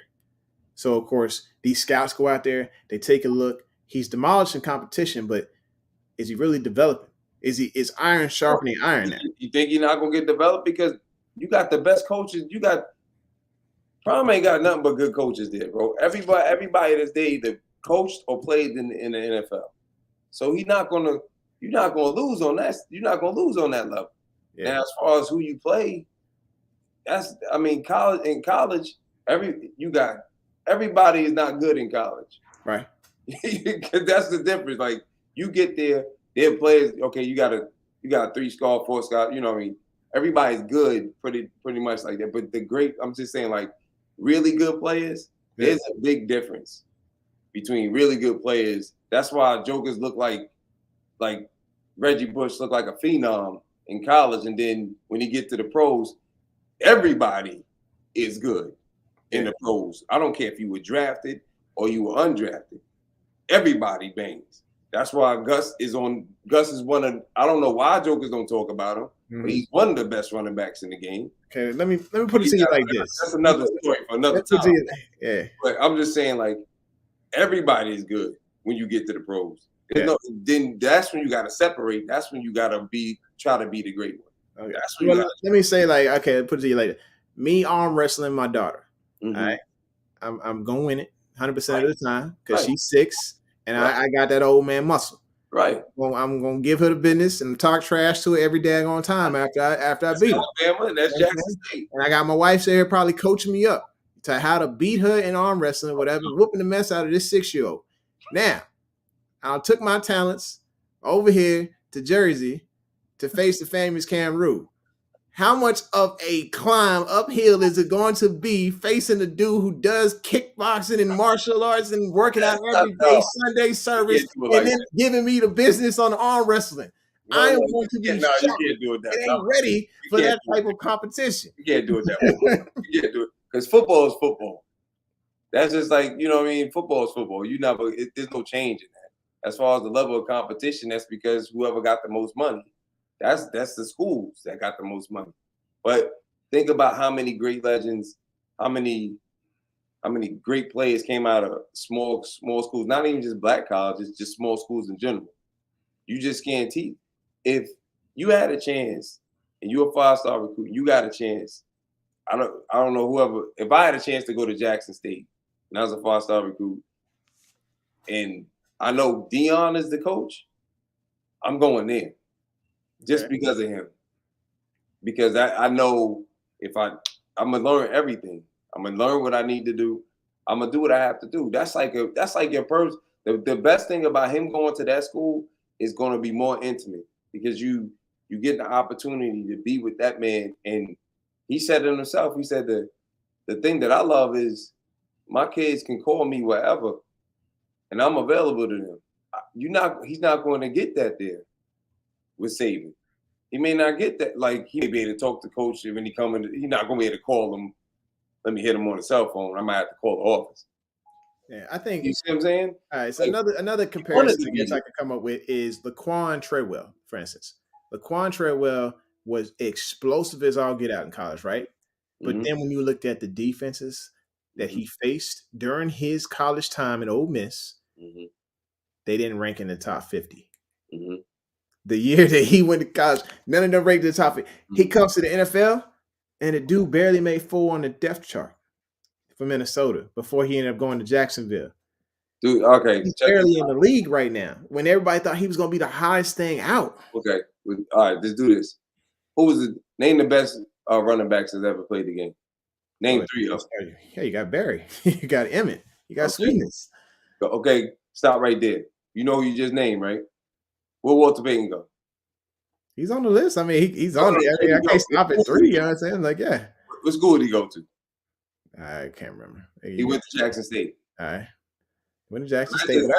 That's lightning years ago, man. That was the level. The playing field was level. You had better. I mean, now you got better trainers. Like, you go to Jackson State and you see their training facility, and then you go to the University of Alabama. Jackson State now. You Go see to their training facility now. I want to see it. Before. Yeah, but also, like, you gotta remember Dion's first season. Like, dude's car was getting jacked. Everything. He was going for this guy over there. But you look at the progression. The progression is there. Like, he went in there and changed the whole. They got all these top trainers. Everything changed. He don't just got black kids coming in. He got white kids that transfer. I seen him in the back. As you giving the speech, they playing whatever they playing. It's a few of them. It's a few of them. You going in the back there. Yeah, you going in for reason. And you got coaches that have coached at a high level. So you're not losing.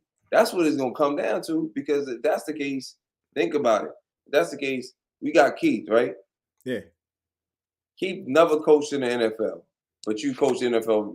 You coach NFL receivers, and 2 of those receivers, just offhand, are two of the best receivers in the league. Yeah. The Cheetah and Adams. Okay. Never coach, but that's about coaching. Now it's one-on-one.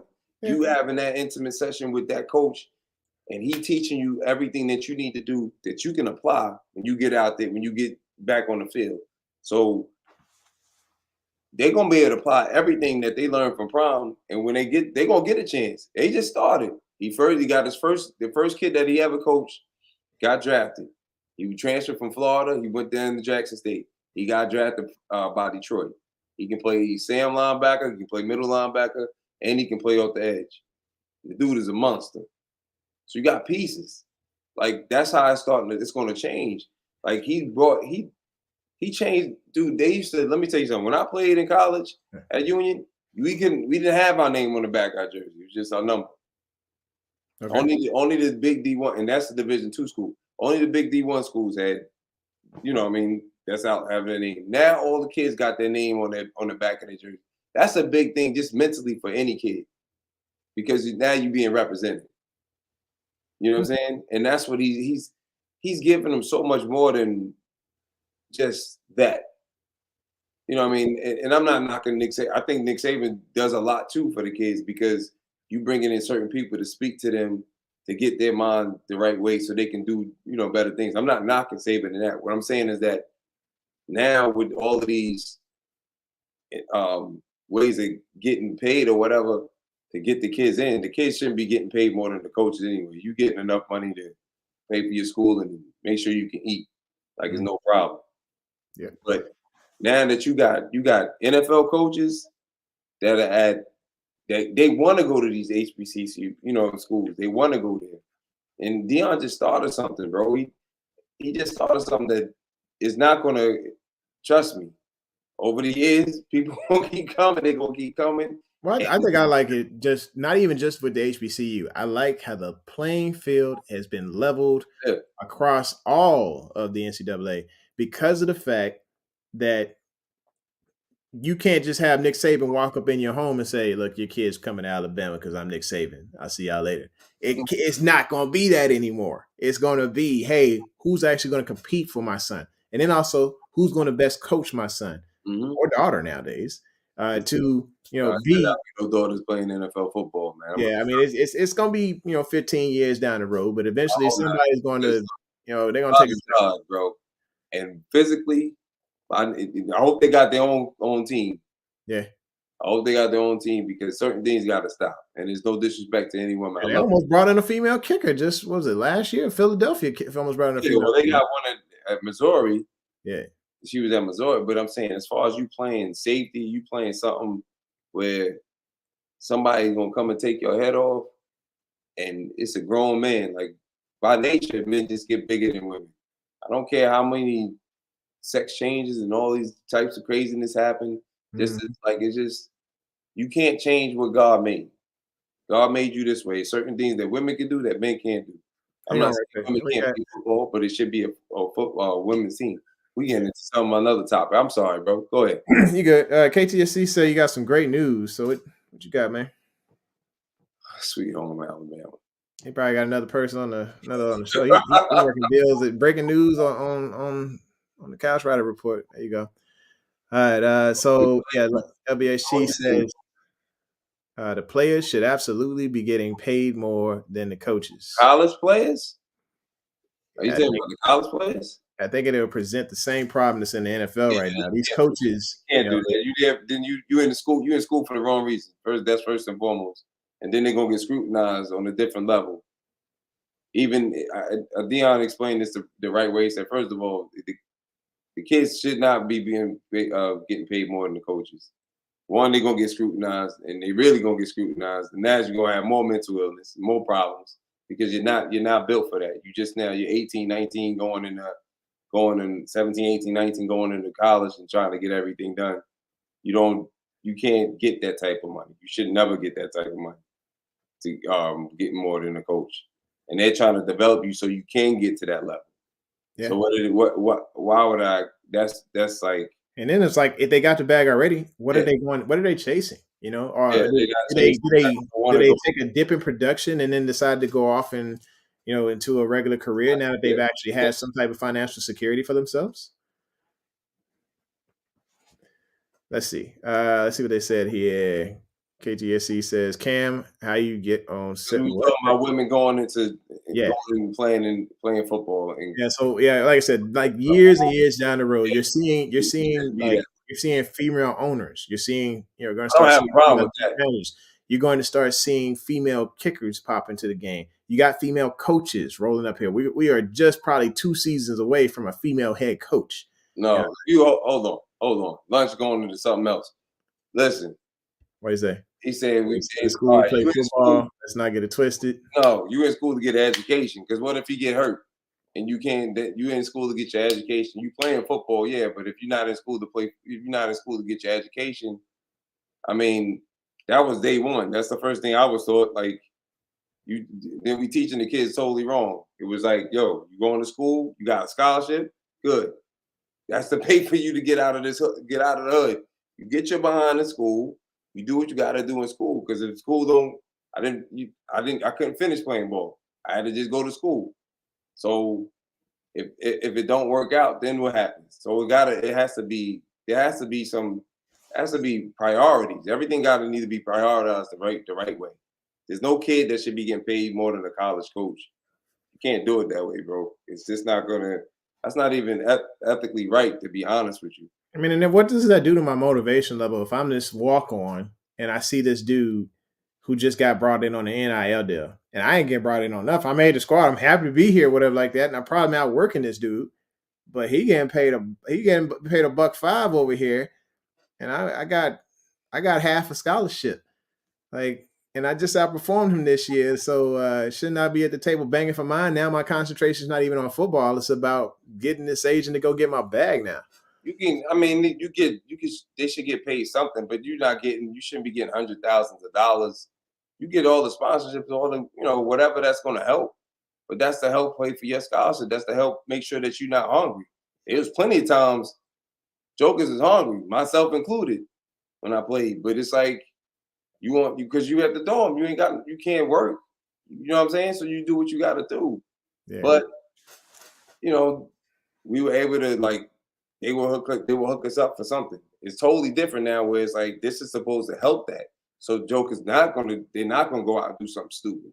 They're not gonna go out and we're not gonna play, or we can't do this, or we can't do that. We gotta wait on y'all. It's not, you can't pay a coach. Some schools, the football helps pay for the school. So you cannot pay a coach like you pay a professor. That's totally, you can't get into that salary thing, bro. It's not the same. The football coach, all right, I'm just gonna give you an example. SEC, they're known for football, right? All right. Football is the main source of income for the school. That's going to help pay for a lot of other stuff, other sports, as well as the teachers. So you can't do it that way. Everything's in priority. They prioritize the list. There's a list of priorities. Just like that's the case, then the kids that get it, if you just go to school and you just get a scholarship, you need to get paid right then and there. But that's part of your payment. You're not paying for school. They're giving the sponsorships to help these kids out so they can not have to worry, not getting, it's some form of payment. It's not for them to be like, yo, you ain't got to do nothing else. Just go play football. You ain't got to go to class. Because that don't work. And that ain't going to work in no school. Because if that's the case, you can't just say I'm going to school to just play. There's nobody ever went to college and didn't go to class. You can get a C just to get to class. Just get your butt to class and you get a good grade. Bro, you can't fit. So don't sit up there and say, oh, I'm going to college and I ain't going to college. I'm just going to go play college football. That's not going to work. So let's see. Delicious says, in college, coaches should definitely be paid to get more. to the next level, just like everybody else. I'm sorry, bro. Hold on. They're not workers. Do I agree that the football players need to get some type of pay? But there's no way in hell they need to get paid more than coaches. That's just not going to happen. They're not workers. You go to college for one reason. If you went to college, you go to college just like you in the Air Force. You learned the craft. Did you not? Yeah. You learned the trade. Mm-hmm. Did you get paid while you learning the trade? Yeah, they pay me a check. Huh? Yeah, they pay me. Right, because you're in the Air Force, right? Yeah. Right. Now, the difference is when you're in high school, when you're in the college, you're not getting paid to learn the trade. You're going there to pick what you want to do. That's why you get different bachelor degrees. I mean, it depends on the program too. Like, so, in the Air Force, for instance, let's just say I wanted to be an air traffic controller. Mm-hmm. If I decided to go and try, if I scored high enough on the ASVAB, which I kind of didn't, but if I wanted to be an air traffic controller, right. You have to have a certain score in the ASVAB, but then there's like a $50,000 bonus for being that air traffic controller, and you get paid that money, throughout your enlistment, right. And they also paying you your regular check. So like you're getting paid. But what he's saying is like, okay, so when people get internships, you're supposed to get paid at an internship. You don't get paid at an internship. You go there to learn how to work the business, then you get paid. It's the same thing playing a sport. That's every sport. You just can't pay the football players and not pay every sport. Like you can't do that. This is all right. Look, I don't know, man. I don't know. We're gonna go someplace else with it. I mean, if you pay a defensive tackle in burgers, I mean, I don't. Okay, but yes, no, you want to get a check, If you're using this comparison, if I'm working at McDonald's, I want my check. I don't want I'm burgers. working at This McDonald's. is not like was it the good example of this would be Cash Money Records and the entire Hot Boys crew. Baby was paying them with cars. Baby was paying them with, just like he go buy him a house, he buy him a car. He wasn't giving them straight checks. Like it's a scholarship fund. Yeah, he was just like, yeah, thanks for working for me. I'm the producer. Cash Money is over here. Even Manny Fresh called him out. He said, look at all the cars. Look at all that money. He's like, that's him with that stuff. He's like, you see me? I drive a Chevy. No, it's just I'm trying to understand where you're coming from. You got a point. Yeah, Air Force did pay for my college. Yeah, 58. Okay, but that's because you're doing. What are you doing? You're doing a service for your country, bro. Yeah, you ain't doing no service for no country. Going to college, you doing a service to you. It's not the same. It's not the same. We gotta get this. Honestly, they're doing a service for national television, and the colleges are banking a. No, you're not, bro. You're not doing the service. You're doing a service for you. They gave you a scholarship. Yeah. I'm giving you money to come play for me. Now, the only good thing now they give you get paid off your likeness. You getting some type of money. You don't deserve to get $100,000, anything like that, because I've already paid for you to go to school. I'm paying for you to come here.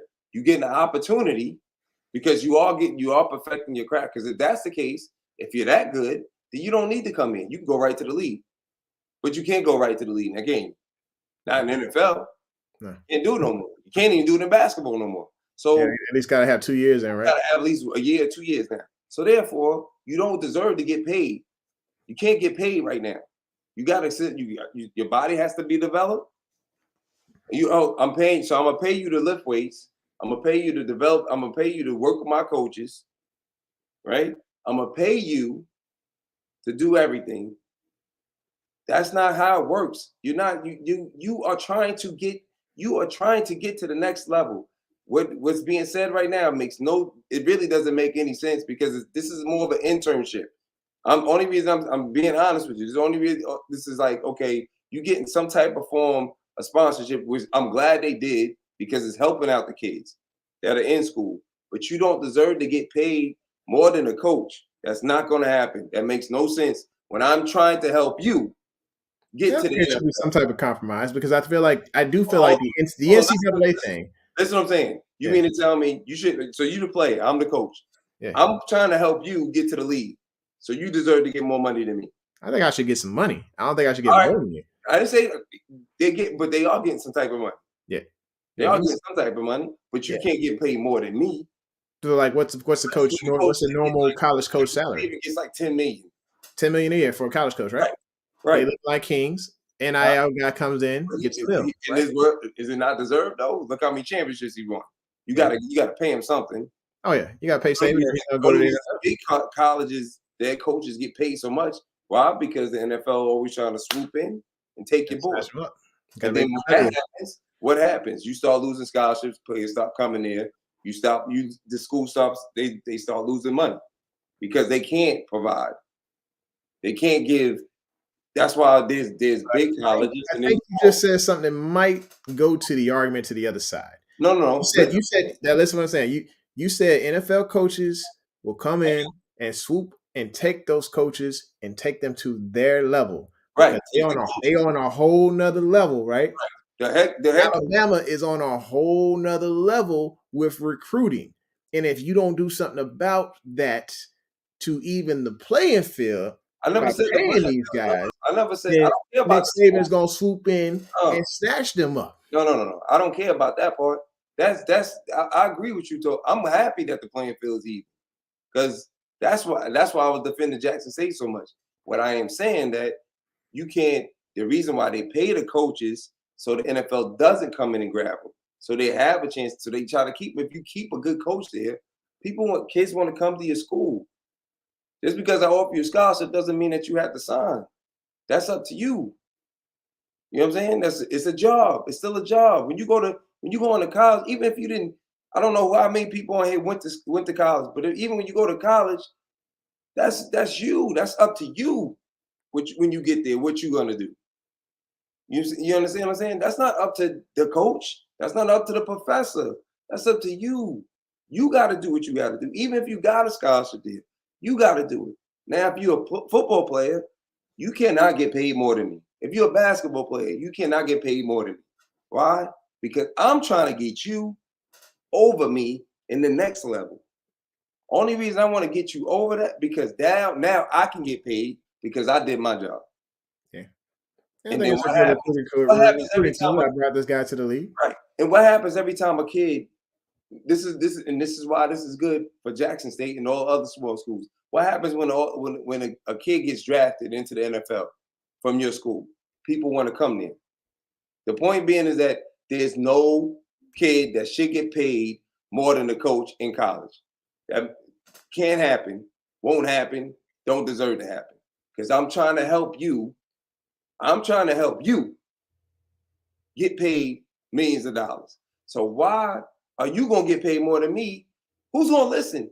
Let me tell you, if you're making $5 million and I'm making $1 million and I'm your coach and you're a kid, not an adult, you're a kid, are you going to listen to me? Let's see here. He says college coach are also trying to get to the next level. So shouldn't this be an internship for them as well? Not all of them. Not all the college.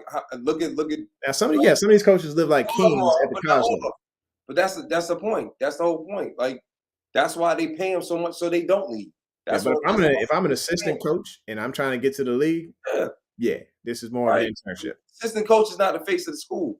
Nick Saban is the face of not the face of the football team. Assistant coach don't care. I mean, when you go to let's say Clemson, Arkansas, stuff like that, they got opportunities based on their ability to be offensive coordinators, and then they ended up being a face. Exactly. Yeah. But that's what I'm saying. You can't. How can you sit up there and say that? So now they coaching for free. Is that what you about to tell me? Because now they should be coaching you for free. Again, I'm coaching you you making $5 million. Think about this for a second. That's like telling your kid, you got kids. You telling your kids, every time I get my check, I'm giving you all the money. Yeah, exactly. That's not happening. Or you tell, how about this? How about they run the house? They tell you what to do. But you get paid for it. Exactly. That's not going to happen. No child that should be getting paid more than especially if I'm teaching you shouldn't be getting paid more than me. That's it. I don't know. I feel like when it comes to if that rule was applied to the NFL, when nobody be getting paid. But they adults. Like when you get into the league, you're an adult. Now you're not the coach. Everybody is paying. They playing. You playing for an organization. Yeah. You're not just playing for your school. But they still developing you at that level. Huh? They still developing you at the NFL level. I mean, they are developing you, but you made it to the point where you getting the big bucks. You deserve to get XYZ. You understand what I'm saying? Now, the coaches, that's different. But you can't talk about if they not developing them, how about you just come out of high school and go right to the league? Yeah. If that's the case, high school kids need to get paid more than their head coaches. Because I don't think I went to a private school. I know my coach was getting paid. He wasn't there to volunteer.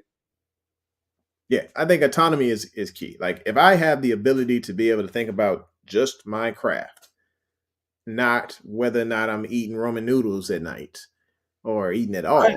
That's why give me some cheese on my taco, as Barsky said. That's why the sponsorships came in. That's why it was so important for those sponsorships to come in. I need my 2K back. Anything else, but going to school, you should not have to worry about starving. You should be able to worry about going to school and playing ball, and have enough money for yourself to do whatever you got to do. He said that's why they should change that. Saban can't coach grown men, so he shouldn't be paid as an NFL coach. Wow, he's not even getting paid as an NFL coach though. I think he was talking about like Saban can't come to the NFL because of the fact that he's not used to coaching grown men, coaching millionaires, should I say. And that's why he kind of stayed at that level, because he's more about a scheme and discipline his way versus, trying to coach. Urban Meyer would never succeed at that level, because it's hard when you're used to talking to kids and you come up and speak to adults. If you don't know how to have that change, everybody's not going to be able to do that. Now, when it comes to, let's say, this money issue, let's say let's say you pay a top tier wide receivers. We already know wide receivers are divas. It's the most diva position out there, other than when Dion was in the league. As far as corners and stuff, you pay this guy this NIL deal, and then he acts like you can't tell him nothing on the field. Like, do you think that's going to be an issue later on? Like, you can't tell this guy nothing because he don't got this bag already. He's not coachable. He's not developable because he's got this money. He's showing up. He's pulling Earl Thomas right now, showing up late, washing his cars instead of showing up to college practice like he's supposed to. Willing to be developed because his head is not too big. But to get that bag, that head might get a little big. We might have a problem. Yo, no kid's gonna listen. You can't tell me you're a man at the age of 17, 18, or 19 years old, unless you done been through something, unfortunately, that you have to be a certain way as a man in the household, but you're not mature enough to do that. You're not a man. You're going to school. That should be priority number one. I got accepted to a college. I'm just saying college. I'm not talking about anything else. I got accepted to a college. I got a scholarship. Okay, why am I there? To make sure I can have a better life. Now, I got a scholarship to play football. But the only way you stay on the field is if you get good grades. Somebody forgot about that part. I don't know how. But everybody doesn't get good grades, but they do what they have to do to keep the good grades. If you're smart, you're going to do something. That's one. At the end of the day, I cannot treat you like a man. You have to grow into being a man. I have to show you how to become that. And every coach is not going to show you how to be a man. But you are not mature enough to have that type of money. Not in football. Basketball, LeBron is a different, that's different. That's when they did it. You're not mature enough to get paid. I don't care about them getting paid a little bit of money. And I'm glad, that's why I'm happy about the sponsorships, however that's going to go with the NILs. But the point being, I'm saying is that no player should get paid more than a coach. No way, no how, shouldn't happen. So here's some parts. I mean, I can probably agree on, and mainly because of the fact that 18 years old. No, a man is not an adult at 18, bro. They get trusted. It's not legal. It's not. If you can't drink it, you can't drink at 18. Yeah, but they get trusted with $125 million aircraft as a 18-year-old. That doesn't make you. That makes you legal. That don't make you a man.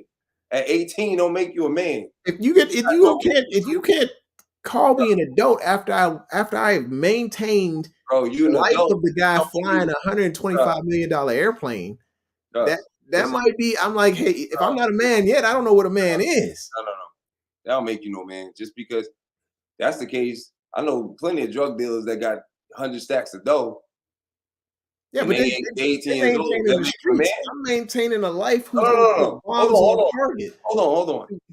If I got stacks, I got plenty of money in the stash, and I've been hustling all my life. That make me a man? That don't make you a man. But that's the streets. You can't compare the streets to an aircraft. You comparing the military. You can't compare the military to just 18. Does not make you a man. You have not seen life at 18. If any of us, you've been 18, I've been 18. None of us. They put a gun in these boys' hands. And they say, "Hey, go to guns at 10 years old."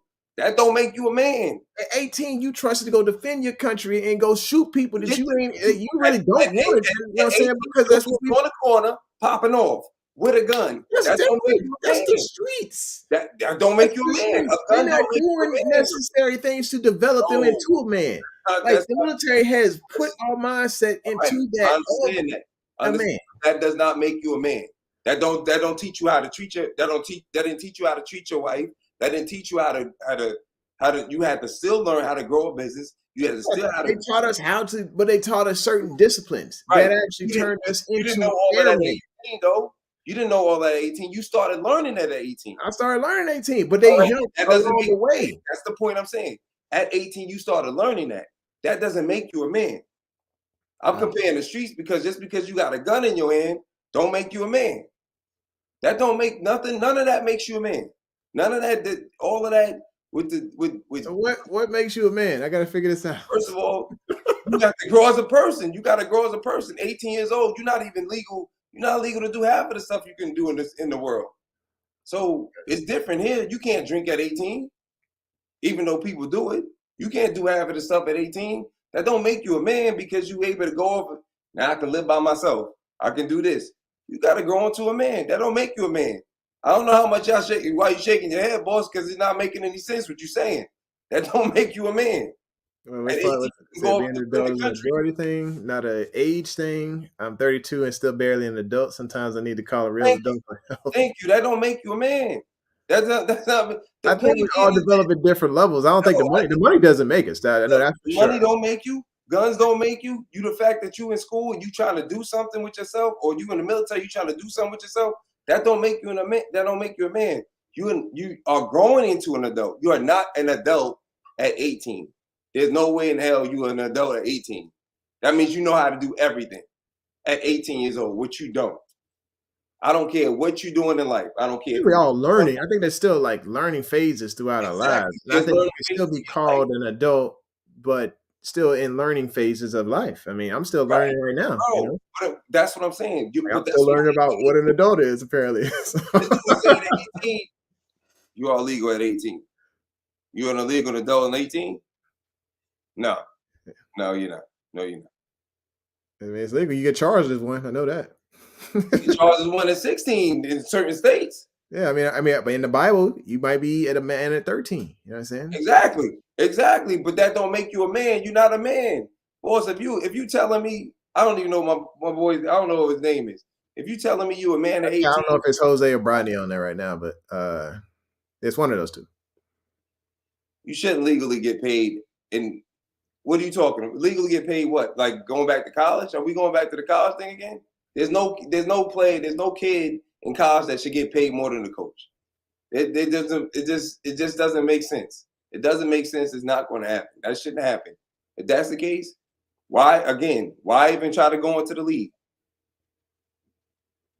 I think maybe we should invite Lunch Break Hot Take on him. Maybe they can bring some light to this or something. You know? Dude, at 21, that's when you're able to do everything. I'm not saying that you're not legal at 18. At 21, that's when you're able to do everything. You're not able to do everything at 18. That doesn't make you a man because you're 18. That doesn't make you a legal adult to do everything. You can't do everything at 18. Come on, bro. You know that as well as I do. You can't do everything. Maybe they can do it where you are.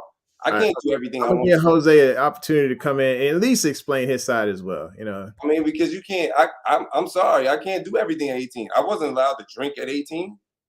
I can't do that. You can live by yourself. You can live by yourself at 16 in certain states. That has nothing to do with it. That you're still not illegal. You're still not illegal. You're not a man. Put it that way.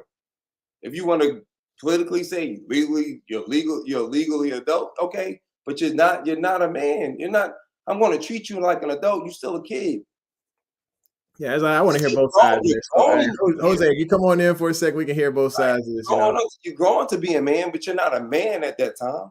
You understand what I'm saying? You went to the service. They're not gonna. They had to show you how to do these things. You didn't come in there and they just gave you the gun. Let me see you shoot. They didn't teach you. They got to teach you, correct? I honestly, unless you already knew they taught us the basic disciplines we had. Look, there's a reason I'm in Health Services Administration right now. Unless you knew some things I don't know about, brother. Yeah. You know what I'm saying? Like, look, I mean, yeah, they did teach us. They taught us the basics of shooting, but then there was people who just were naturals. You had those marksmen out there; they were able to hit 44 out of 44 or something on those lines. Right, but I could not. You know what I'm saying? I just couldn't do it. But you understand? Do you understand what I'm saying? You're not a man at 18. There's nobody that's a man at 18. You're not a man. You have to grow. There's still a lot of growth to be done between 18 and 21. You're not even legal. If that's the case, everybody should be able to drink legally at 18 years old. You cannot drink legally. That's a whole nother argument for me. I feel like, look, like going back to those airplanes, if I got a guy who I trust with $125 million asset, whose name is actually literally painted on the plane underneath the captain or lieutenant or whoever else is flying this joint, and I'm maintaining, I make sure that this guy gets in the air safely, home safely, changing tires, oil, aeronautics, all this stuff, avionics, whatever, and then I should be able to have a beer. I'm gonna be straight with you. I should be able to have a beer. But did anybody, honestly, most people didn't wait to have a beer or a drink when they were 21. I'm just saying, by legal standards, you're not truly an adult until you get to that point where you are able to do whatever you are able to do. You're not truly able to. You can't go into a club at the age of 18. That's if you're 21 and over. It's supposed to be 21 and over. Apparently, Canada. I ain't from Canada, B. I'm sorry, I'm from Jersey. So you can't do none of those things. You know what I mean? So let's see. What were they going? So I think did we miss any of those? Okay, Jose is coming. He said just give him a second. Like I said, I think it's interesting. It's going to be a good. I can see both sides of this situation here. You know, from one side, yes, you shouldn't make more than a coach, but the other side, you should be paid, and it should be an enticing opportunity to bring you there. But back on the other side of the fence, if you get enticed a bit too much, head might get too swole, not coachable type thing. And then, of course, there's the adult or man status thing. I'm still trying to figure out. I don't even know. I don't. I'm just saying, you're not a man at 18. That's my whole argument. I'm not. Nobody can tell me that you're a man at 18 because I don't care about. Look, what you had to do in the service, you had to do. What other people had to do. I'm just saying, like, if you're saying guns, it's kids that got guns. It's kids that got millions of dollars or from doing illegal stuff all their life.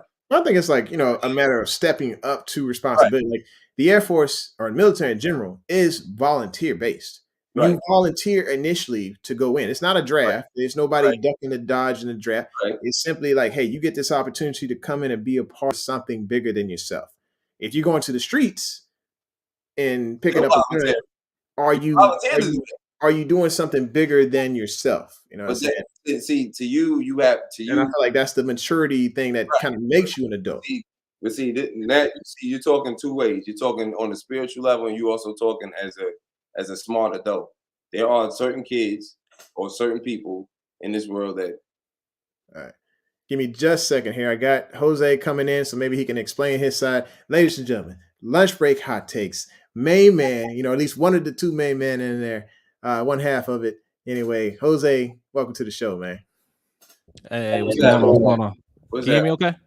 Yeah, we hear you just fine, man. Okay, so I'll have my normal setup here.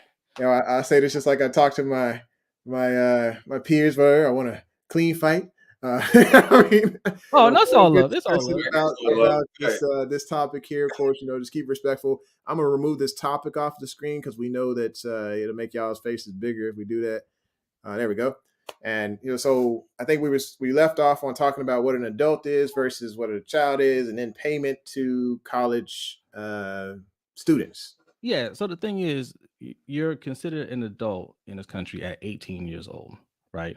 That's when you are legally an adult. You can get a job. You can join the military. You can own a gun. You can do all kinds of things. When you go ahead, I'm sorry. Go ahead. I'm sorry. Yeah. But when you work, you're supposed to get paid for your work, right? And we have conditioned ourselves through the media, through this really cartel of the NCAA to believe that student athletes shouldn't be paid. And in fact, the person who coined the phrase student athlete, he had come out and said it's a scam. The reason, so back in the day, I can't remember the year it was. I'll have all this information on Wednesday because we're actually going to talk about this on Wednesday. But student athletes used to get paid. College athletes used to get paid to play their sport. What happened was there was an incident where somebody got hurt and they wanted workman's comp and they didn't want to pay it. So they coined the phrase student athlete so they didn't have to pay the player. So it's really a scam, right? The NCAA makes billions of dollars off of football and basketball in particular.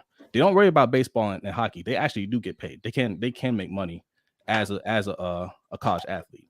Where we focus on the young black players, right? Basketball, football, primarily. And those are the money makers. And it's not that they don't have the money to pass it around to the students.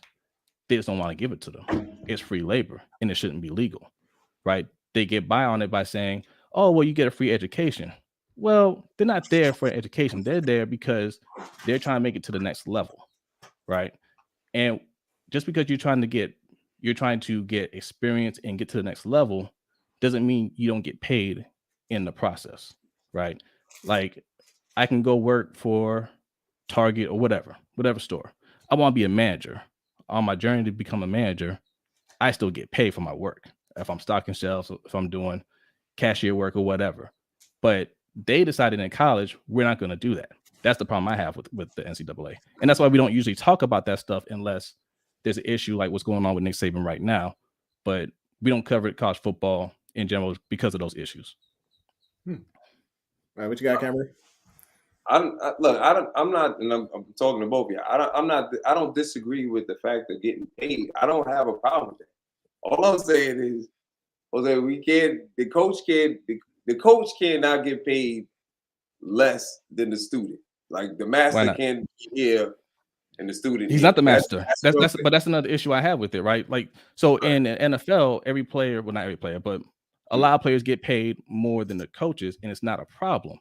And the reason why it's not a problem is because they understand this is a grown man. I'm a grown man. I need to treat that grown man with respect, right? And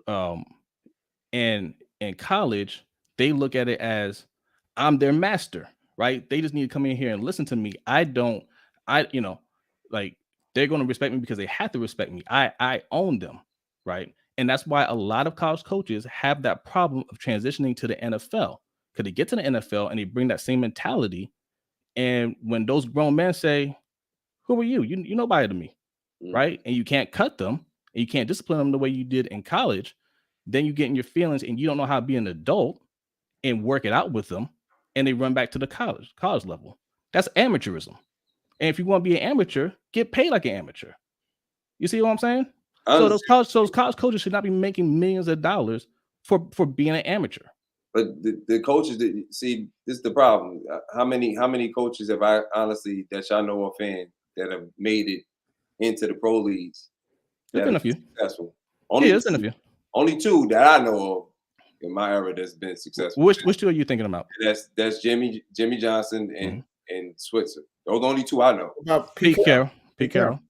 Okay, I forgot. Well, Pete was in the NFL before he went to college. So he started in college. He got him to a Super Bowl. Well, he started in college. He went to the NFL, went back to college, and came back. He was in the NFL, then he went to college, then he came back. So he started in college first. He started in college first, and then went to the Jets, and then he got fired there, went back to college, and then he came back. Yeah, but he did start in college. That's what I'm saying. So okay, for me, that it didn't. That's how I look at it. I thought he started there, so that's a little bit before me when he started in college. But the point being, what I'm saying is that's a difference. So they know how to talk to people, right? I don't want to say I don't like the pigeonhole and I don't like to stereotype anybody. I don't care. Sure. About nationality, whatever. When you have somebody like, and I guess because I'm a super fan when it comes to Prime, off the field, just the type of man he is. When you have somebody like that, I totally agree with y'all as far as the kids should get paid. What I don't agree with, I don't agree with them getting paid more than a college coach, because if I gave you a scholarship and I gave you a scholarship and y'all getting paid more than me for me to coach you, are you really gonna listen to me? Why wouldn't they? You're getting paid to do the job. job. See, because this is the problem. This is why I had a problem, because a lot of times, like, some kids come in a little bit earlier than others, and you still immature. There's still a maturity level. Not saying that we get to the point you in certain states you legal to buy a gun at certain ages. You not here, not in Jersey. It's a little different. I think you got to be at least 21 to get. Yeah, every state has different laws. Yeah, everybody got different, but you are still becoming a man at 18. I'm not saying you're not legal. You're still becoming a man at 18. You don't become a man until later on. If we're going to put an age bracket on it, everybody's different. I'm going to say 25. I was living on my own since I was 17. I went off to college. I was 17. So, but that didn't make me a man. I still had a lot to learn. You understand what I'm saying? Just because King Leonidas, you know, it's right, like what I'm just trying to say is that I did just think about the kids these days. Just offhand, if they not the first thing I can hear happening is a kid being like, "Why am I listening to him? I get paid more than him." You see, and think about this. Hold on, before you say anything, think about this. Think about all the cats that come into the league and they don't want to practice because they got an attitude with the coach. Because maybe, especially first rounders, they'll be thinking like they are mature enough. They should be mature enough because they are adults now. Yes. So you come in the league at a certain age, you should be an adult enough to like, yo, this is my job. This is what I got to do. All right, let Jose talk. So, all right. So there's a reason why when you work a job and you go through your orientation and you have to read all the legal stuff, right? You know, the sexual harassment stuff, the EEO stuff. What does it tell you in the EEO stuff, right? You cannot discriminate based on sex, religion, age, right? Mm-hmm. The reason why that's in there is because you can't discriminate against age. That's illegal. That's ageism, right? So those assumptions that you're saying right now, we're used to saying that about college football players, but really in this country, that's illegal to think that way. You can't say, oh, because he's 18, he's not going to be mature enough to handle this money, so we're just not going to give it to him. Yeah, I mean, no, right now, my boss is 25 years old. I'm 39 years old, man. No, but see, no, I'm not thinking that they're not. I'm saying that you hit. If you're a college student and you're coming into, and you're my coach, I'm a college student. I'm not saying every kid is going to be that way. I'm not not putting every kid in that category. I'm saying I'm coming in here, or I'm going to get paid $1 million to come to your school. Just say whatever school it is, say Alabama, whatever. And you getting paid $500,000, and I'm looking at you like, why am I listening to this dude? I should just keep it going. Like, but that's a personal thing, right? I'm not saying me, but they are kids that are going to think that way, and they already going to think that they made it when they haven't made it. But that's going to be. You can say that about any career field. There's always going to be irresponsible people. It doesn't matter what age they are, right? You just can't assume that this 18-year-old, 19-year-old, whatever is going to come in and just be irresponsible. You know, like, and it's only for those specific sports, football and basketball. We don't make this argument for anything else. If I come in there with the academic scholarship, if I'm a wizard at Java, right, and I can write all the script, and that's same school I'm going to wants to hire me for 3 times as much as my professor's making, it's still not going to be a problem. No, it's not going to raise any eyebrows. Nobody's going to say, well, he can't go to class anymore because, you know, he's not going to listen to the teacher because he's making more than them. That's not a thing. We only make it a thing when it comes to basketball players and football players. Because that what you're referring to when you talk about education, it's going to be referred to that point. When we talk about sports, it's always going to be underlined as entertainment. So when the entertainment value comes in, the person's going to look at them differently. You understand what I'm saying? That's why they look at it that way. But what did you say earlier about it, right? You said it's about education, right? I'm saying because I get it. When you get a scholarship, that's what I'm referring. You get a scholarship, you're going to school. Yes, I'm going to play football, but what is it also paying for me? It's paying for me to go to school. I'm not saying they shouldn't get paid. Again, what I'm saying is they shouldn't get paid more than the coach. I agree with y'all as far as them getting paid, but I got a scholarship to go to school for free because I couldn't afford school.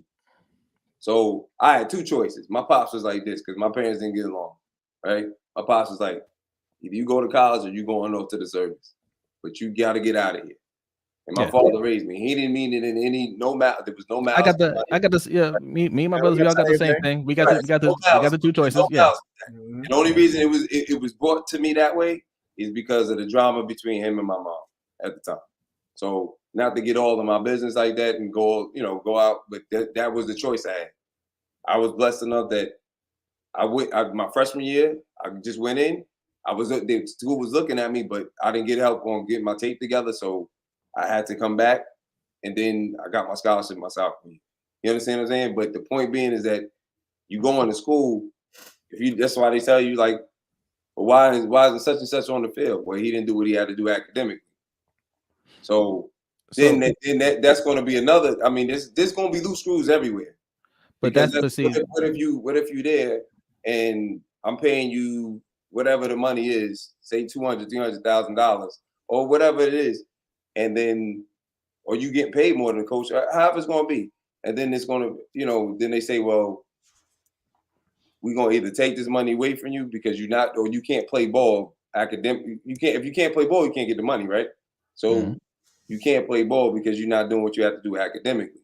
Yes, they are. I agree with you. We are here to play. They are here to play football, but that's what the screws are going to be. You know what I'm saying? That's the hustle that they run, right?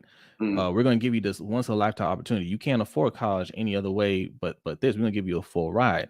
And then when you get there, it's I have all the control over you. It's not just don't do what you if you don't do what you do academically, you're not going to play. If you don't do what I tell you to do, you're not going to play, and then you're not going to get your scholarship.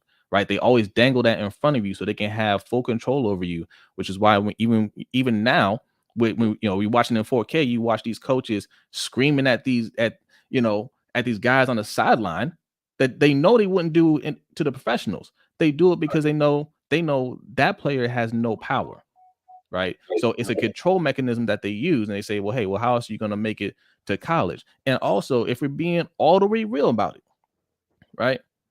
A lot of these players aren't even academically eligible a lot of times, right? Well, they're not academically eligible, but they pass them through. I mean, I'll find the link to the Real Sports segment. We had that one player from Memphis he didn't even know how to read, and they passed him along because he could play, right? Because this is a business. It's a multi-billion-dollar business. And so it does happen. I'm not saying it doesn't happen, but there are a lot of times that kids can't get on the field.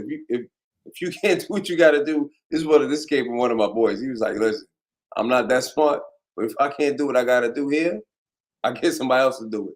That's as smart as it's going to get. So you got to get somebody to help you. But because it's not really about okay, there are a handful of people that are going to make it to the pros, right? That's understood. Everybody else, they might look at it and say, hey, it's an opportunity to play for the school and get a scholarship, and I have other goals outside of football or basketball, right? Good opportunity. But even for them, it's a struggle, right? Because you're not going to the pros, but you had this obligation, for your team, but you still got to get ready for your career, because all college is, all it is something to prepare you for your career. Exactly. It's nothing more than that. They try to glorify it to make it seem like it's something more than that. It's not. All it is there for is to prepare you for your job. Right. But you have these players that are already doing their job. You see what I'm saying? I understand. So just because you're playing at a college level, okay, there are different levels to every sport. So just because they're not in the NFL or the NBA does not mean they should not be getting paid. If you go to the D League, you still get paid. If you go overseas, you still get paid, right? But the NFL and college have this partnership that keeps these young guys out of the pros.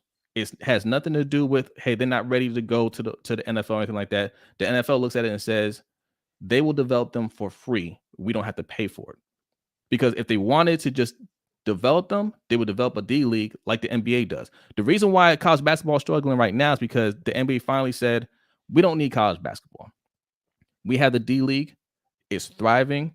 If they want to come straight to the D League, they can come to the D League. If they want to play overseas for a year, they can play overseas for a year and then come to the NBA. But we don't need college basketball to develop our players anymore, because they're showing more and more that they're ready to come earlier than we expected.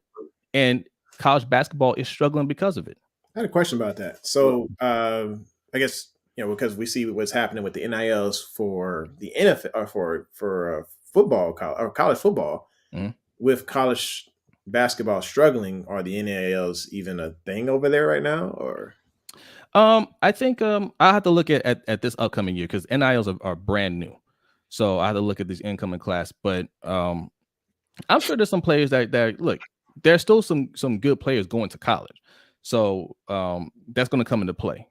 Basically, NIL is just a legal way, for them to pay players. But the fact is, it's more than just paying the players, right? when you sign that contract, you're saying not only you're not going to get paid, you can make money off your image and likeliness. This is where the NILs comes in. This is where they changed it. But before it was you can't make money off your image and likeliness, meaning you can't do ads, right? You can't make money outside of college ball, right? Even jobs, you can get jobs that they approve of in the summertime. But if you got a little side gig going on and you're making money, legit side gig, that's against NCAA rules. They want to keep you poor, right? You can't have representation from an agent or anything like that. And they can make all the money off of you. So when you see these Dr. Pepper commercials, when you see these Sprite commercials, when you see your name on ESPN, when they're selling your jerseys, you get none of that. They're making money off of your backs, literally, and you get none of it. That should be illegal. Yeah, that's why they did change it so where you can get paid like for the video game itself. That's really when the image comes in. You know how long ago that game was? That was in like 97. 14. Yeah, but they still make Ed O'Bannon. Yeah, they still make the NCAA football game, so they still have it. They're bringing it back. Is it back? When I was told they still. There's rumors that they're working on bringing it back. Hey, wait, I'm excited. That's the only way that they can really make something. Like the sponsorships are there, but how many?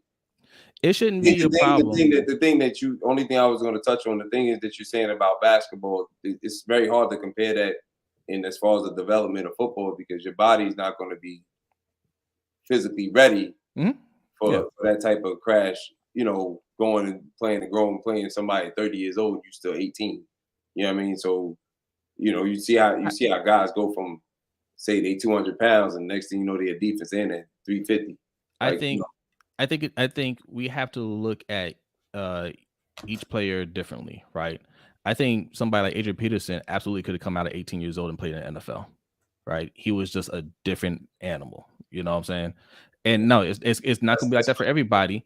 But you know, look, I'm a big boxing fan, right? In fact, any boxing fans in the house, Ring Kings podcast, make sure you go over there and subscribe. You know, we watch fighters that are 18, 19 years old. In fact, a couple weeks ago, Xander Zayas, he's 19 years old, right? Amazing fighter. If you can go in the ring and throw hands with a grown man at 19 years old, you can put on a helmet and pads. Because again, that's different. Now when we talk about the fight game in Mexico, they start amateur super early. Cuba, they start amateur super early. Yeah. You know what I mean? Here we start a little later, but like it's still the biggest difference between that. And the only reason I'm gonna say that is from my experience itself. And then my cousin is professional Khalil Cole. Y'all look out for him. Plus Stevenson is a good friend of mine. But the thing is, if it's me and you in the ring, I don't care if it's just sparring, bro. This is the difference. You already taught at that point in time when it's me and you in that ring, that joker's trying to take your head off. Yes. I don't care if we got head gear on or not. It's totally like you still developing. You ain't got to run. Nobody doing 100 miles, but the hands are still going. Yeah. You doing kicks, it's still going. But when you're right though, as far as like that's different. That craft is like, I don't know, when it comes to any form of martial arts, it's just so, the lane is so weird. It's a good, I'm not saying weird in a bad way. It's just so weird because you can, if you doing this art and that dance is different than like your body don't have to, you see how many jokers come into the league. Think about, what's my man's name? I can't think of his name. He got. You talking about Shazier? I can't think. You talking about football? You talking about football? Just that I can think of offhand. They came to 18. They get a scholarship. Think about this year. This past year, Chad Penny. He went when he didn't get offered a base scholarship because he had a late growth spurt. He went to college. He was like, at the time, I think he said he was like 6'3", maybe 200 and something pounds. Yeah. You see, he's 6'7" now, 300 and God knows, I don't know. You know what I mean? So like that's what I mean by that development. When you talk about the fighting, like just your art, your fighting alone, the style you developing, you're being you're being crafted, you're being I hear what you're saying. During the time of me sparring and going through like the Golden Gloves, the novice, everything to Right. But to be I'm talking about pro, right? Like Golden right, Glove is amateur, and yeah. that's And when broken you down get more to the pro level, by age gap, right? Age levels, right? right, So you're finding people around your age. When you go right, pro, you can be a 19-year-old fighting a 35-year-old, right, right? But I get what you're saying, Cameron, yeah, which is, because even at that level, they're putting you against competition that you can handle, right? right, They're not putting you with the top guys, right, right? But what I would argue is it's the same thing in the NFL, right? Like you're still developing. When you come in as a rookie, you're not your finished product, right? So that's why you have some quarterbacks that don't get to start right away. They have to be benched, right? right, There's similar parallels there, right? Like you have guys that okay, you're still developing your body. You got to put more on your frame or whatever. We're gonna give you a couple snaps. We're gonna put you on a snap count, but you're not going to get full minutes yet, right? That's because you're still developing. The same thing can happen with these players. You don't need college for this, right? mhm, Again, develop a D league, and the D league is for younger players, so they can develop, and then when they're ready, they can get called up to. I mean, that's what baseball does, right? mhm. You got the minors and you got the majors, Right. and then when you're And ready, the you get mold is called up. coming for that because you got the USFL now and the XFL will be here next year. So that'll Mhm. be something along those lines that may cause a bridger gap or may actually help with the NIL problem. Yeah. I say problem, but I say NIL situation Yes. that is there. It might actually drive the funds down because they'll be developing from the USFL and XFL. Do y'all really think those leagues are actually going to be, as we want to call, you want to call them D leagues? I mean, would you? I'm not going to. I don't think that that's going to be where a lot of the college students are going to go. I think that's like, let me get my second chance to try to get back into the big league. You know I what I think mean? the NIL is just a first step towards really just paying these players flat out, because that's the other thing too. Players get paid. They get paid under the table, right? And now with technology, it's harder to hide things. I mean, we've all read stories about Bagman, right? And how much some of these players get paid. They get paid a whole lot of money, a whole lot of money. So, it's one of those secrets that's not really a secret, right? An open secret, what would you call it? Mhm. So, this is just them slowly rolling out the, hey, we're going to start paying them now, because they spent decades, right? Really over a century now, Mhm. of conditioning us to think it's not ethical. Cause I heard you say earlier, it's not ethical to pay these players, right? No. So you can't just. Hold on, Jose. I mean, it's not ethical to pay the players. I'm saying it's not ethical. Well, no, I'm saying you use the word unethical, right? Right, I know you didn't mean like that, but I'm just right, saying, but it's that type of mentality, right? Of right. hey, it's not good to pay these guys, right? But they had to start to change that thought slowly. Right. So you do that with NIL, and then it's just like, well, hey, well, why aren't they getting paid for this or whatever? They should get paid for that, and then eventually it'll get to the point where they get a salary like they should be getting, and they'll be able to make the other money on the side, like endorsements or whatnot, to because you shouldn't be restricting them from making their own money. That's their money. They got it on their own. So Do I have to? I gotta fuss with Jose to get him on the joint thing. man, Every time? I was already laid Uh, out in bed, man. I was just like, I had to tell my guys, like, I'll be right back, man. Hold on. I was like, what? What is he saying, son? So, Look, like I said, both of y'all, I agree with them getting paid. This is me. I don't agree with students getting paid more than the coaches, because it's like I mean, it's just you're gonna think that way. I'm gonna think that way. You're gonna think that way, because you know what it is. And this goes back to this what we're not talking about. This goes back to how you were brought up. You gonna respect the person that's telling you what to do, regardless of what they're getting paid, because you're respecting them as a person. Yeah. But then there's other idiots that's gonna come in here, and I'm not trying to stereotype. I'm just being honest. And be like, well, I gotta listen to you, you know. And that's why I'm talking about the maturity is going to happen, where they need to.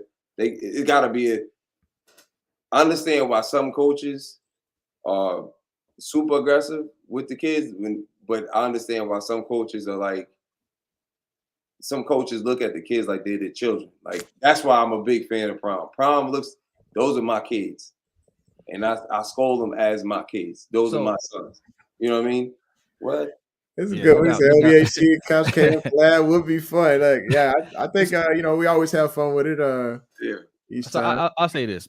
So me and B push back on a lot of narratives I put out there because look, I'm 42 years old, man. You know what I'm saying? I work for the city now. Like I've seen a lot. In fact, I was just on another show. We were talking about this show. We own the city about the gun trace task force out in Baltimore and like just the police corruption out here, right? I'm used to seeing the dog whistles in the media. I'm used to seeing these narratives I put out, against Black people in particular, right? This country has a long history of racism, and it manifests in different ways. So, I'm very keen on certain phrases and terms that people use in media to describe our young Black athletes. So me and B, we try to push back on that as often as we can. That's why we always primary buy with the Black History fact. That's why we start with that, right? And we try to tie it into sports a lot of times to kind of give you that that insight on where things kind of derive from. So when you hear things like they won't be able to handle that money at that age. Well, you don't say that about the young white kid that's making millions of dollars. He's a genius, or he's an entrepreneur. He's this and that, when they make that money. But the young Black kid makes it, then you just assume he's irresponsible, right? We have to get out of thinking that way. One, because it's just not true. Two, because it's not your problem. If that person makes however much money and he blows it all away, that's his problem. That's his life lesson, and we shouldn't be involved in that. But that doesn't give us the right to say he shouldn't get his money. He worked for that money. He should make that money. So that's what we're about over there, man. Hey, I'm not mad at you at all. I'm not stereotyping. So, I feel you. I mean, look. I mean, we're conditioned to think that way. Like you come up years in this country, and you watch ESPN, you watch all these things, and it's just nonstop. It's repeated nonstop. You're going to think that way. That's cultural conditioning. No. But when I said that about kids, I see this is the only thing I'm pushing back on. When I say that, I don't stereotype anybody. So right. When I say kids, I don't care if you're green. I'm talking about you, because for me, growing up where I grew up in Jersey City, right? It's very diverse. Sure. My families are also diverse, but that's neither here nor there. I've seen Black kids act ignorant, white kids, Spanish kids, don't matter. I'm saying kids.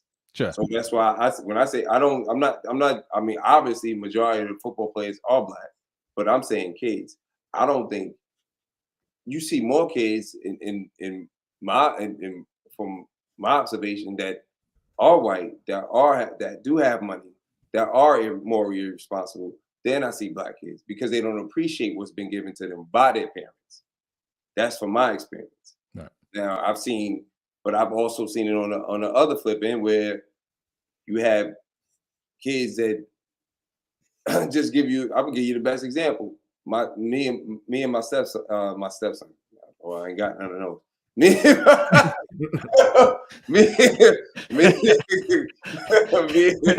He had to listen to the future.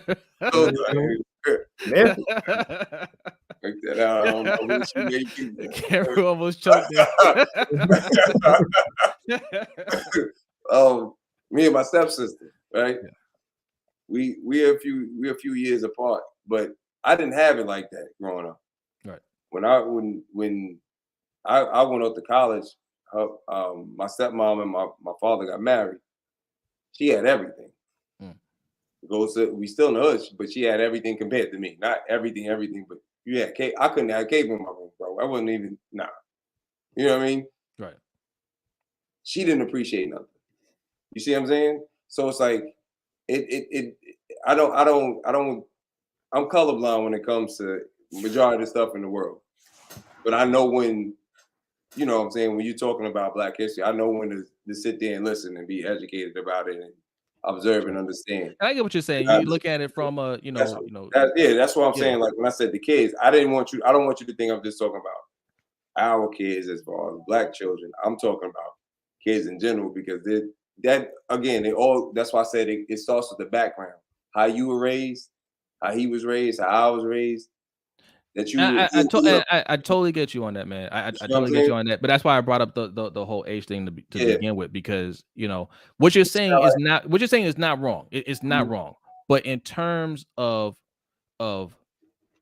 being a legal adult and working, because that's what these players are doing. They are working. Okay? Gotcha. They are laborers. And, if nobody was making money in this whole thing, then it would be true amateurism. Nobody's really making money. So we can't pay anybody, right. It's true amateurism, but it's a multi-billion-dollar industry. Right. There's more than enough money to go around. They're deciding to not pay them. Right. So that, and they're using the age as a reason. That is illegal, in my opinion. They found ways to get around it, but really that's illegal and it's immoral. So that's why I push back on stuff like that. You guys don't type, just come on in. That way we don't have to go through all that. I know where you're coming from. And then Pastor Kowski broke up because you talk about the military. He said, hold on, brother, I've been in the military. I ain't trying to compare. You can't compare gun violence to the me holding a gun for the man. Come on, I'm not comparing. Hey, delicious. Go to the couch, man.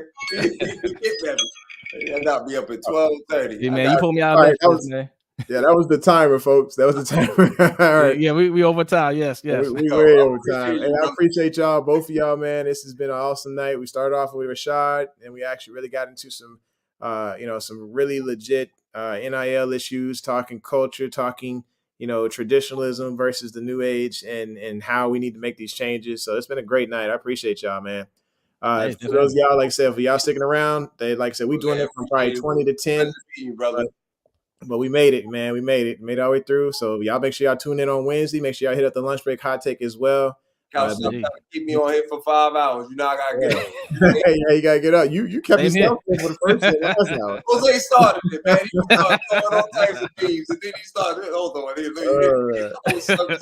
got me over here talking about everything, but Jesus.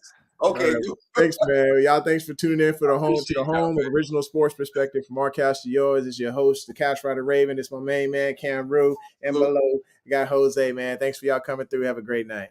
Peace. Introducing the Couch Rider Raven Report. Let's go.